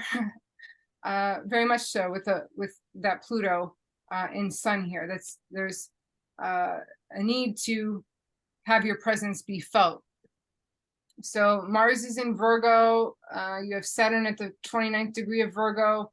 You have at the top of your chart Taurus, which leads back to the Venus at the 29th degree of Virgo, and the moon in Gemini. So you have a lot of Virgo and the need to express yourself through speech, express yourself through written word. So are you a writer of sorts? I have been a writer. Okay. Well, most of what I have done in my life, of all things, has been political organizing. And that's where I'm best known at. However, as my body is slowly disintegrating, I am less able to do a lot of the things I'd previously relied on. And I'm feeling a bit lack of direction at the moment. well, we have transiting Pluto at 29 degrees of Capricorn in the 6th house, and it's trining your Venus in Virgo. So my sense is like a really good detox is going to do a lot of benefit. Because the 6th house is a house of health, and Venus is in the 29th degree of Virgo, and Virgo rules the intestines. That's where in the intestines is where the body says, okay, I'm going to take that nutrient and I don't want that nutrient. So there's a way of, doing an internal cleanse first. Virgo likes to like wipe the slate clean and then start from the basics. So it's like at this time during the Scorpio time period, it would be a good time to flush out toxins in the body, drinking, however you need to do that. Are you familiar with ways that you can detox? I am rather leaning towards scientific and medical establishment ideas, and I think detoxing is bullshit. Well, if you get clogged up within the intestinal region, I mean, there's science behind that. It's like, give that a good flush, that's just how I read it. But okay, we can move past that and say, all right, Pluto's in the 6th house of your daily routine and activity. The 6th house is kind of where we edit things, and this is in the 2nd house of finance, and of what it is that you value. So I just get like editing. Okay. Would you be able to take another person's work and then go through it, and like somebody that you find that you want to, maybe you said it, you worked in politics. Is there anybody in politics where you could like take their work and say, hey, let me help you rewrite this or something? Not at the moment. I tend to be a bit of a maverick at everything, and I don't really have people who would be in that position with regard to me, since I'm off being a maverick most of the time. Anybody else have any thoughts or ideas? I say like a lot with communication, a lot with somehow through your own self-expression of maybe like writing your story. Like what's your story? Okay. Yeah, and I generally have seen it as having much to do with communication. I'm just sometimes at this point I'm almost puzzled by how strongly the 4th and the 10th house, the Imam Coli and the midheaven have been aspected recently. If you notice, the eclipse fell right across. Not the eclipse. The Saturn. What am I trying to? The Mars Uranus opposition fell right across it. Actually, the eclipse was in a different place that was interesting, but you're gonna have that big full moon here. Yes, up on your moon. That's gonna show you something. okay. That that there's a lot of needing to express oneself here. It's just what I see, and it's like either through speech or through written word, through posting, through something. Okay. Sounds Fair enough. reasonable. All right. Next up, who do we have? Katie? I have Katie? Katie. Hi, Is how are Katie- you? Okay, Katie, what's your last initial S as in Sam. and your date of birth? November 28th, 1988. 1988. Mm-hmm. And what time? 5:36 p.m.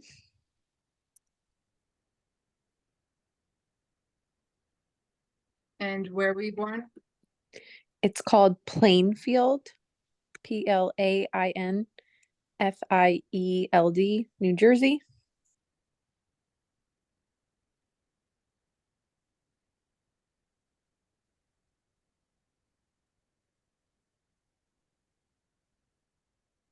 I'm just using the 10 planets without the notes.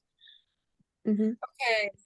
Okay. Gemini rising, beautiful moon in Leo, and a sun Sagittarius conjunction. So in Mars and Aries. So you have grand fire going on, you have water, you have earth, and you have some air. You have Pisces, that 0 degrees of Pisces and Virgo on your midheaven and IC. And so where are you as far as your career vocational journey? So far I've been in like human services, helping people with disabilities. I am looking for a change. So I'm going back to school. I'm almost positive it's the right thing to do, but I don't know. I'm still like, is this it? Is this right? I see a teacher, you know, a moon in Leo with a sun and Mercury conjoined in Sagittarius is like, I have to get out a message. The Mars and Aries as well. I need to speak to a lot of humanity. The Jupiter in Gemini too is, you know, it's retrograde, but it's back there in the 12th house. So maybe that's some sort of internet presence. But it's like, okay, well, what can you teach now? You know what I'm saying? You have to maybe go to school in order to figure out what it is that you need to share. So are you 33? I'm gonna be 35. Okay, sorry. That's okay. Okay.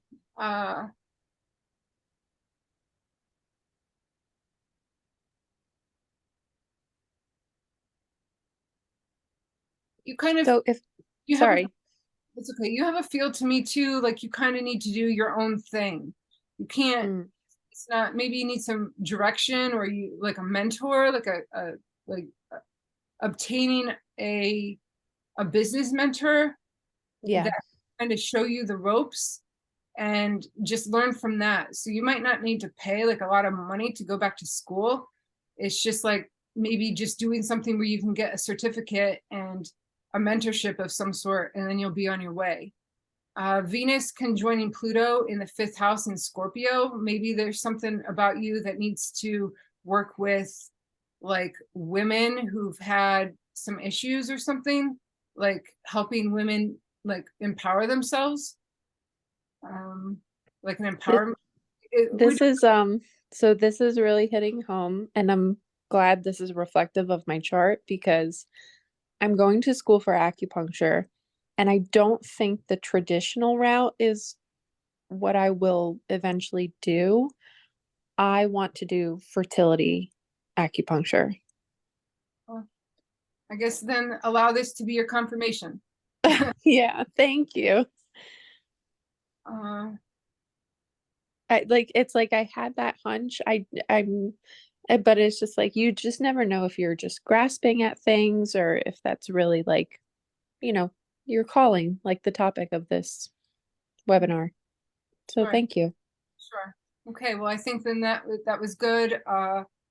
But yeah, especially explaining to people what you're doing, teaching is just very prominent there. And you might be musically inclined where you can, you know, somebody plays a riff and then you can play it right back. Have you dabbled in music? I have a little bit. I love music. Yeah, music's very important to me. Maybe stick with that. Learn to play an instrument of some sort. Okay. Thank you. Okay. Next up. We have 10 minutes. All right, Lisa Dillon. Lisa, Hi there. hi there. I'm 8/1/66 and my time's 6:11 p.m. in Canton, Ohio. I'm going to be teaching at Stark County Library in Canton in March, so you can look for me there. Oh, okay. Still live in Canton. Are you still in Canton? Yes. Cool. All right. We have 29 degrees of Sagittarius rising. Is that correct? Yes. Okay, so the 29th degree of Sag rising, how one shows up, you have 1 degree, half a degree, because you're 29, 30, half a degree of Sagittarius in your first house, and then Capricorn to follow. So it's like, I want to go to the party. I'm so excited to go to the party, but I can't because I have some sort of responsibility that I have to do. Or, Sagittarius will travel far for a party, but yet feel like they are maybe too restricted with a lot of the Capricorn rising. Maybe times of an essence to you. And you said you are retired. Did I read that? No, I'm hoping to retire in the next year or two, preferably sooner. I've been very unhappy with what I do today. I feel no challenge or whatever you want to say, purpose, I guess. So I'm looking at 59 and a half, so probably 26 retiring, but I will need to supplement, of course, for insurance. So I'm just really very lost at what I'm going to do when I retire. Hopefully I make it that long because things get a little uncomfortable with where I'm at sometimes. Okay, well, you have born on a full moon. The sun in Leo needs to be a leader in order to bring things to the masses of people. So balancing out, what you put out into the world and who receives it. The top of your chart is ruled by Libra, which needs to bring some sort of beauty and harmony into the world. And Venus is located in the sign of the home and family, conjoining Mars and Jupiter, all Jupiter exalted, all in Cancer in the house of negotiation. So to me, this would be somebody, I don't know, or you do some sort of social work or something? No, I do not. I'm in business. I don't even know how to explain it. I basically try to forecast what is needed, but it has not been fulfilling for some time. And I've been doing it for some time, and I think some of it is because I'm stuck in that, you're supposed to stay at a job until it's time to retire. Oh, well, nowadays it's multiple streams of income, as many streams of income as you can take on. Because if one area of our world falls down into a certain place, then you have something to back itself up. So do you have time with your schedule to bring in a little side hustle? Would you want I'm trying to figure out what that is, to be honest with you. I don't know. I'm all over the place. Okay. And you have to stay at your current job until you can retire. Am I getting this right? Unless I can figure something else out. Well, when I see the Pluto Uranus conjunction in Virgo, and then I see all of this Cancer, it's like something about maybe just the way that you nourish yourself or the way that other people are nourished. Do people come to you for advice? Like you're the advice giver? Yes, sometimes too much. Well, you might be taking on then other people's, too much of other people's stuff, but with the negotiation sign up here and all this in the 7th house is like, I need to come to you to find out what it is that I need. And this Pluto conjoining Uranus in Virgo in the 8th house and your sun in the 8th house is maybe like, take 2 of these and call me in the morning. Whether or not it's it's a word of advice, or maybe like, are you into like, working with essential oils or Yeah. herbs? I like all the spiritual stuff, and I guess that's where I like astrology. There's so many layers. I like human design.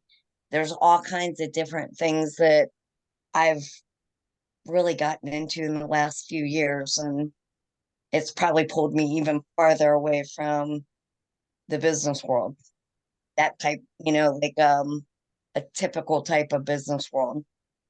So this is saying I need to do this in this lifetime. I got to teach. I got to go on a spiritual journey. And what kind of journey? I need to go through a journey of how I nourish myself and how I nourish the other people in my life, with Jupiter exalted in Cancer here.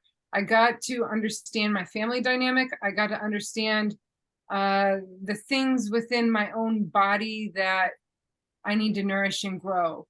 And when I think about that, I think of like using medicinals that are from the earth as a healer. So there's a healing quality here. What it is exactly, I'm not sure. Maybe you just need to sort of write things out, and you might be just have too many things going on that you don't know what to practice on. I would narrow it down to what it is that you really love and really want to look at. But maybe it's dealing, like, how are you, kids at all? Anything dealing with kids and how kids learn?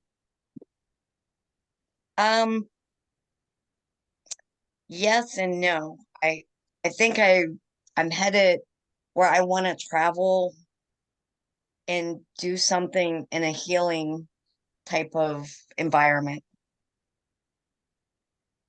Yeah, that makes sense. So you just got to get connected to the right people, right? With the Libra, Right. the network. I got to find my tribe. That's the sun in Leo, the moon in Aquarius is your tribe. And here you have, this Saturn at the very last degree of the zodiac is not an easy one. So it's like later in life, I walk into the party and here's this Saturn in Leo, Saturn in Virgo in my house of what it is that I think about that prevents me. So it's maybe even changing your mindset as far as an optimistic thing. Like, instead of thinking, here's the Sagittarius saying, oh, that's a great idea. And then the Saturn comes in and is like, whack. Yes. There's the negative thought of, nope, I can't do that. So it's bringing in a lot more possibility as far as what you are capable of, rather than what it is that you can't do. And that, I think, a lot is tied back to the way that you have habituated patterns in your mind. So I think that it all really starts with, you have it, it's just getting out of your own way. I think you hit the nail on the head by all means. Yes. Right. Thank you. So I'm going to pause this for a minute. I'm going to go here. I'm going to resume. I'm going to say two things. I'm going to turn it over to Debbie to see what she wants to do here. But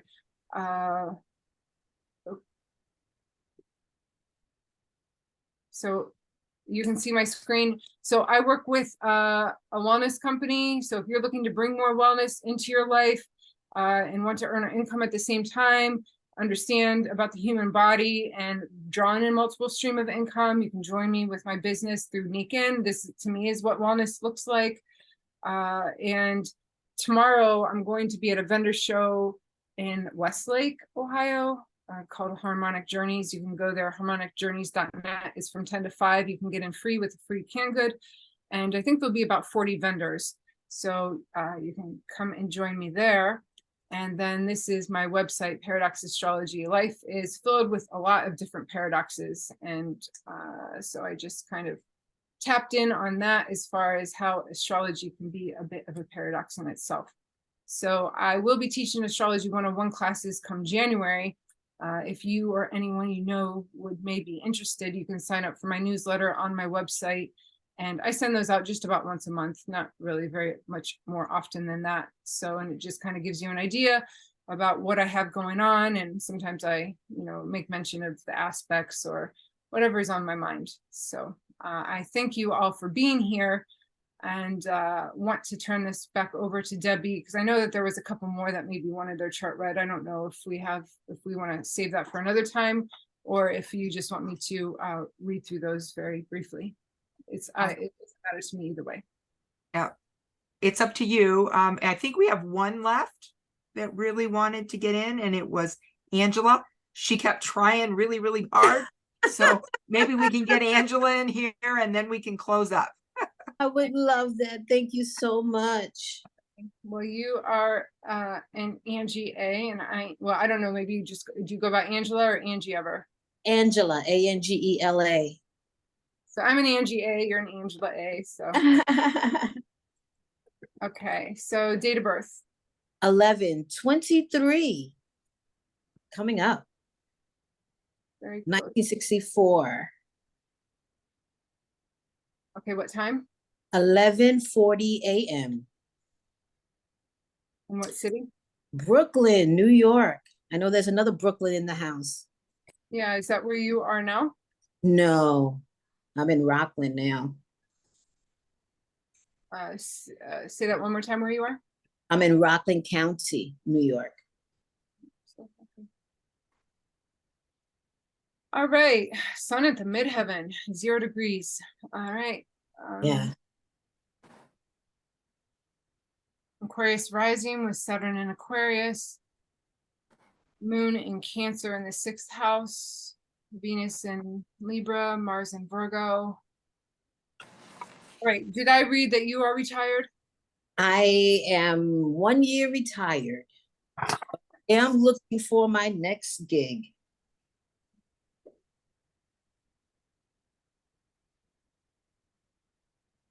Well, Aquarius enters the party being able to mix with all levels of society. Yes. Doesn't matter. Any type of status is like, I can connect with you. Saturn in Aquarius brings in the ability to connect code. Somebody's talking about something over here, and next week you hear that same word and it just hits you. It's like something that you know. And it's like, Yeah. you don't know, you know, you just kind of can feel it. And it's like, I need to go in that direction. So your life kind of opens up like this, and it's like, it's Alice following the rabbit through the rabbit hole. You just got to follow the next steps. So remember, Sagittarius is a sign that kind of is a fire sign, so it sort of projects out, but it's up in that has that faith. And so I think that, you know, you kind of, you may hear or actually have a knowing of what it is that you want to do, or feeling like you get those insights, but it's listening. So pausing and listening and getting those downloads through your meditation and through the quietness, and being obedient to what you hear. Yes. So that's one thing. Like you get the information, but we can talk further about more things. So this Sagittarius wants to explore and travel, and there's a sales ability when you have Sagittarius on the midheaven, because it's like, once it believes in something and knows something to be true, it wants to share it with everyone. Yes. And so but you have to believe in what it is that you are promoting. So a natural promoter I see here. You show care too with what it is that you like. You know, if you have clients that come to you with this moon in Cancer, is like, you really care about the other person, and you're not going to just BS your way through things. You have to, you know what I mean? They see you maybe as like mom. Yes. And, you know, a Sagittarius is a cheerleader for a cause. I'm here to shoot en route for you, root for you. And with the Aquarius is like, I'll do that for the little guy. I'll do it for anyone. The moon in Cancer has been being opposed by Pluto in Capricorn. So we had somebody else here that was a Cancer that was like, that Pluto was drawing that crab out of the shell, cracking open up that oyster shell for that pearl. And so I think that you're just experiencing a little bit of the remnants of that Pluto opposing your moon. That is not the easiest thing. You know, you probably have had to go through a lot of internal work here. Yes. You're doing your work, it's going to pay off. Now Pluto is now squaring your Venus. So Now, it's going to be a little bit longer, but you'll be freed up from that. And then Pluto is going to be sextiling your midheaven. So it's already done this once. So last spring, March 23rd, Pluto entered into Aquarius and would have trined your midheaven. When did you say you retired? About a year ago? A year, yes, a year ago. A year ago, August. Okay. And what did you do? My last job, I was a principal of a middle school. Okay. I mean, that's sun on the midheaven, right? I'm the authority. Yeah. Yeah. But so now is this like what you want to do as far as feeling fulfillment, or is it something that you need to do? Like, are you set financially, or is this something where it's like, nope, I still need to put in the work to earn? You know? Not really. I'm pretty set, but I feel that there's something more for me to do. Sure. I mean, a Sagittarius midheaven with the sun up there, it's like shooting that arrow towards its next goal. It's Yeah. all has a goal set. And with an Aquarius, it's like never stop learning. Yes. So I don't know. I would, I would look towards some sort of promotion or something to promote or sell or story tell. Sagittarius up there is like, I can share the story of whatever, share your own story. Yeah. The sixth house and Cancer and all that Virgo, get people motivated to take care of themselves. Right. Right. You're a natural motivational speaker. Yeah. You'd be terrific as an astrologer. How long have you studied astrology? Really, Deborah, she has been my champion. It was through her that I'm beginning to get into it. But I really want to work again with young people and help them through their journey. Yeah. Yeah, I feel that's missing in the educational world, and somehow I want to work with that, bring out their talent, bring out their creativity that has been lost. Yeah, so you have this Neptune, Jupiter is the tightest opposition in your chart. So you go to those notes I looked at and look at Neptune, Jupiter and see if that kind of gives you some insight, because that's a tight opposition within your third house and your ninth house of kind of the information that you put out in teaching and learning. It's like things have to align with your moral. Yes. You can't, it goes back to, I can't share any falsehoods. It has to be authentic and real. So Yeah. bringing out a person's own authenticity is like, you can maybe pull, draw it out of them. Yes, exactly. Thank you. I do believe that. Thank you very much. Okie dokie, folks. How are we doing, everybody? Thanks for. We have two begging, and I told them we'd see if you had time. Do you have time for two more?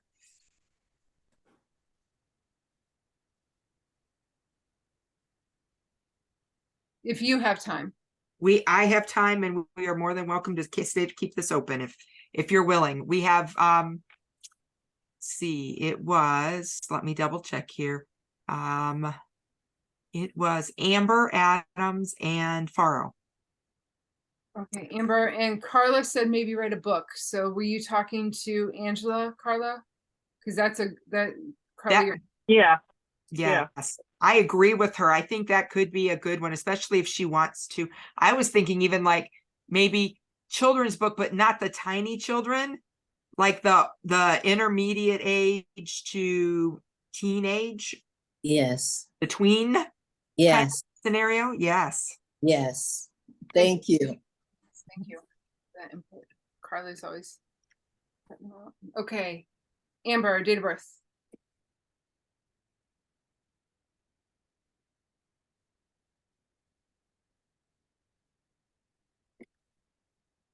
Okay.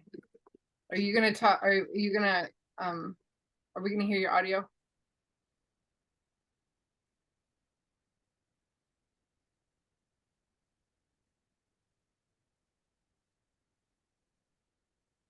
Gosh. What time were you born?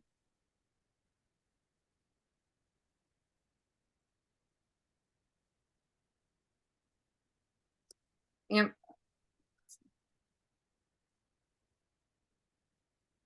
And where?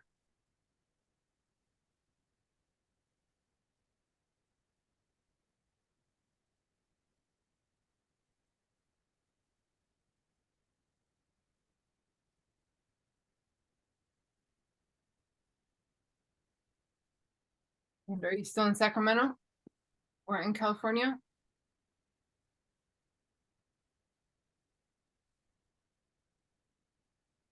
Erie, okay.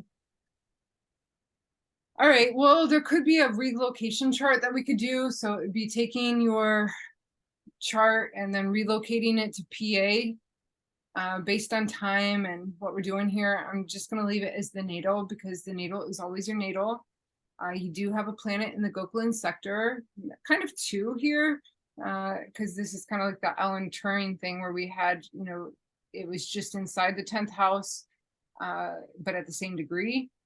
And here we have the moon in Virgo. So lending service, making sure that, you know, you care as far as what it is that you bring to the table. The ascendant looks to Mercury. Mercury's in Aquarius in the 5th house. Kids probably like you. I wish I had your audio here so you can either confirm or deny some of these claims. What is it that you do right now? Or is it that your audio could be fixed and I can go on to Stacy and then come back?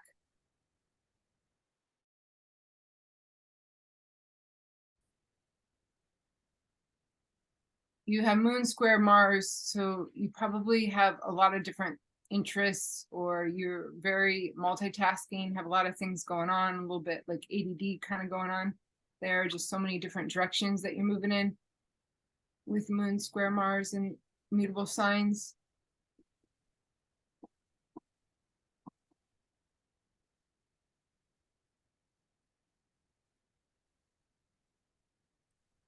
Can we send her a unmute yourself?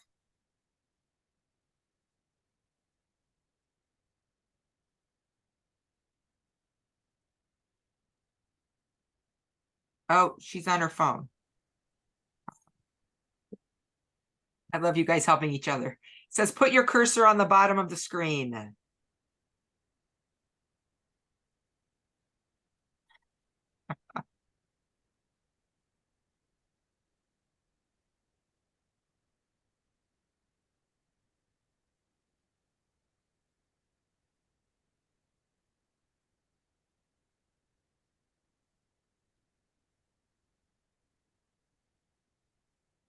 I guess I just need to know where you are as far as your career at the moment. Are you in a career? You're looking for something career-wise? Okay, teacher's aide. I was going to say there's something here with communicating. Yeah, Mars at the top of the chart in Gemini is regardless. I mean, Gemini at the top of the chart tends to be, I'll do more than one thing. So it's like a teacher's aide and then maybe have a side hustle for yourself doing more than one thing. Okay, you feel like there's something else that you're called to do. Yep. Energy healing for sure. I mean, that could be energetic hands. You may have, it's like going to get a Reiki certification. It's interesting that you do have that mutability there.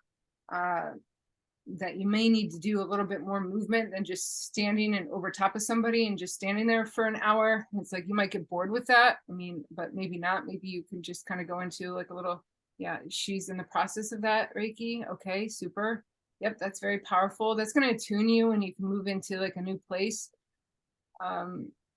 Sun in the 6th house. Yeah, I mean, that's definitely energy healing, working with magnetics, working with You know, there's so many different kinds of things that are going on now. I mean, it seems like you're just right on it with that. Your Pluto has been opposing your Saturn, so there may have been some things with friends that has gone down a little bit.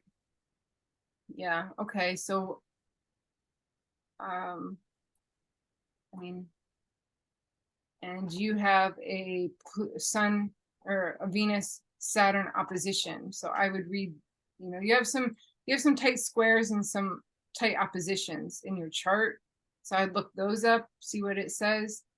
But that, again, looking back to January of 2021, may have made you realize something about your own value and your own worth. But being an Aquarius is like the way that you promote yourself. And with that Gemini at the midheaven is like you can have an interesting take on the way that you are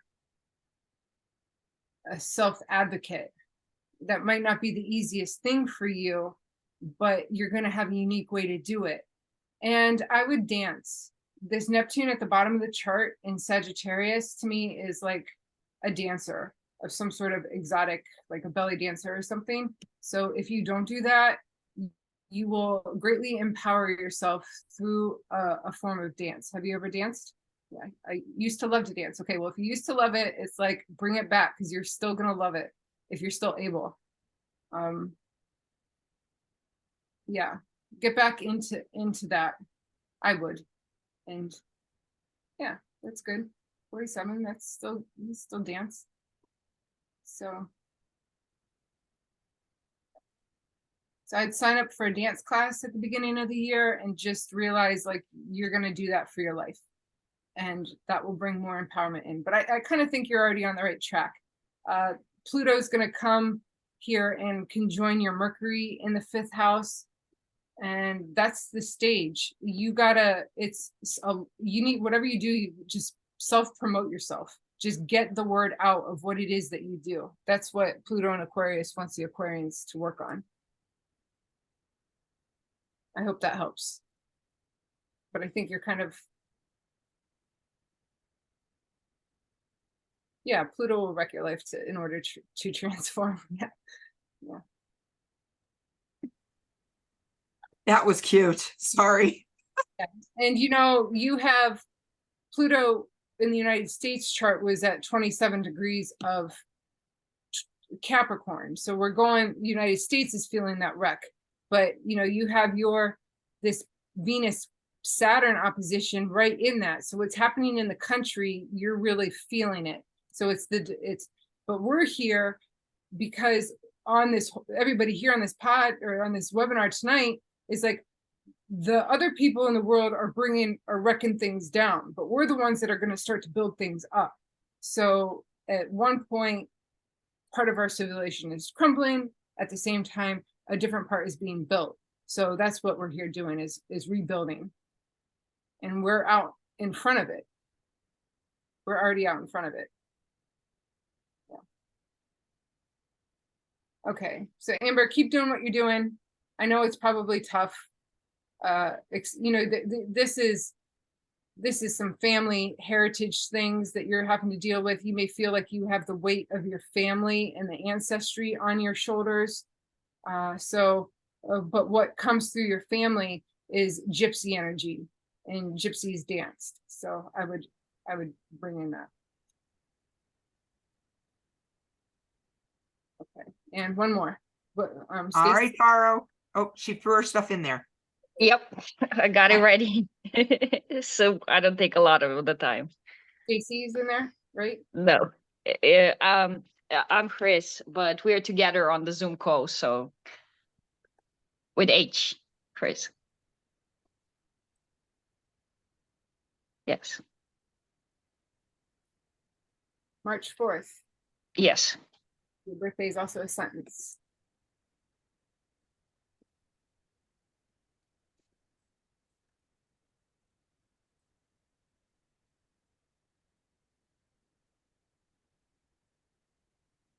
Yours is another one that could be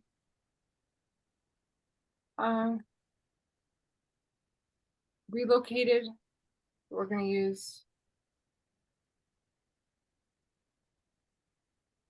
What's the closest place they have listed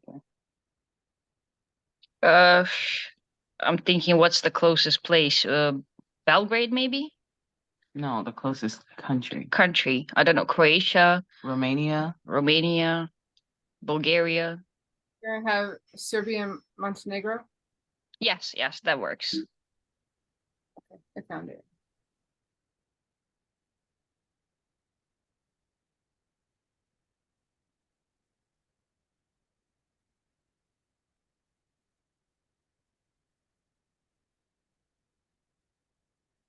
Okay, Taurus entering the party. I'm glad Chris is coming because she is going to bring something of value to the party. She's going to, if you don't want to go to the party, it's like, I'm not going to the party. There's a sense of having a determination in one way, however you have your mindset. Venus is back here behind the scenes in Aries, knowing what it is that you want. And we're going to have our solar eclipse on April 8th at the 19th degree of Aries. So this is going to be eclipsed here. The sun is going to shine on this Venus behind the scenes in this area. So let's just think about that. Keep that in mind as I just move forward. So you are a Pisces with the sun conjoining, you know, Mercury, and at the top of the chart you have Neptune and Uranus and Capricorn. That's some big planets up there, and the moon and Cancer at the bottom of the chart. So, you know, you might like to just, the world is a bit competitive for you. You're kind of like, let's just all just kind of maybe relax a little bit. Yes. Oh, let's just all be kind and just chill out. With this Neptune and Uranus at the top of the chart in Capricorn, to me, if you have the entrepreneurial spirit with the Venus and Aries too behind the scenes, it's like you may want to do your own thing, you know, or like maybe work with other people, but as like a contractor or something, like something where it's like you have people that you work with, but they're not necessarily like, so it builds you a structure, but you don't necessarily have to have somebody looking over you all the time. So like, I'm thinking like, even like a real estate agent or something dealing with things, matters like within the home, or like going out where you work for a real estate company, but yet you have your own clients and you do your own thing. Real estate, I'm getting, you know, could be something because of the moon, at the bottom of the chart. But remember, this is in Serbia. If you come over to the United States, this chart's going to look a lot different. So there would be things to consider there. But what is it that you do for your career? No, that is actually what I do right now. I'm a real estate agent. I used to be a teacher for 8 years and I just stopped teaching, and this is the career I switched to because it's way more free. I get to plan my own time and I don't have no one hovering behind my shoulder. And yeah, that's just insane that you said that right now. So, But there is this thing that where I'm really like starting to get into spirituality and shadow work, and I've been heavily studying human design and gene keys lately, and that is something I want to start, and I would like to know if that's good for me, as in like. I mean, you have Saturn Aquarius in the 11th house. The 11th house is a house of humanity, and it's Aquarius. You know, Aquarius. You know, Mercury may have to deal with astrology, but you know, Aquarius does as well, and it's like moving on to the new age, picking up on the trend before it happens. And you're a Pisces, so there's just like, you need to have that connection between you and the divine. The only thing that stinks for you is that the world is harsh, and it's like, I could totally immerse myself into all this healing, but unfortunately there's people out there that just want to rain on your parade. You do only have one planet in fire, and it's your chart ruler is Venus, but I would bring in more fire into your chart to heat up the water. So there's something maybe either to make sure during the winter to go into a sauna would maybe help your energy. I'm not a doctor, but I just would think that that may make you feel better. Or maybe even doing something with like saunas in the home or something. If you, I don't know. The other thing I was picking up maybe is, what about building like when I say building, I'm just saying plan out or something, like a place where people are going to go on a retreat, where you may get together, a lot of women together, to go into a structure that's this Capricorn on the top of the chart, in like a home or an avenue where people can go and they can spend a weekend to learn about this kind of stuff. So would that interest you at all? That's really my generator was like, ooh, that sounds really like a good idea. Yeah, it's like bringing people together, Saturn and Aquarius, to learn together, and with the background of you understanding, the real estate. I don't know, I just found like, okay, you might find a nice piece of property that you can rent out for a weekend, where you're going to bring people to teach, or set it up to bring in teachers so they can teach. That is an amazing idea. Thank you so much for that. And just consider the sauna thing this winter too. Thank you. Thank you so much for that, for all of the advices. All right. Was there one more? Was there any more? That's it. You found the end. Hey, the Pisces. Ending with the Pisces. Yes. Yes. Okay. All right. Well, thank you all for hanging out with me tonight. Thank you, Deborah, for having me. Oh, thank you. That was wonderful. I know, well, you can see they're all very happy, but I mean, it was just delightful. There was so much there. And I love that you do mystery charts, because that's something that I never do. And now I understand, for eons, I have always had Carla asking me to do mystery charts. And now I know why. Yeah. Thank you, Carla. Carla, she's good at them, isn't she? Carla, Yes. like, them. Yeah, she's good at them, Carla. So Yes. thank you, Carla, too, for being here. Carla was one of my first students when I was teaching Astrology 101, and now she's going to be like teaching Astrology 101. So Yes. Yes. all right. All right, everyone. It's been wonderful. Thank you. Thank you, Angie, and thank all of you for coming. Thank you. And we will see you hopefully in January. Okay. All right. Yeah. Looking forward to seeing where this group goes. Yes. Yes. Thank you. And you are always welcome back, Angie. Always. Right. We love having you. Thank you. All right. Have a good night, everyone. Bye, everyone. Thanksgiving.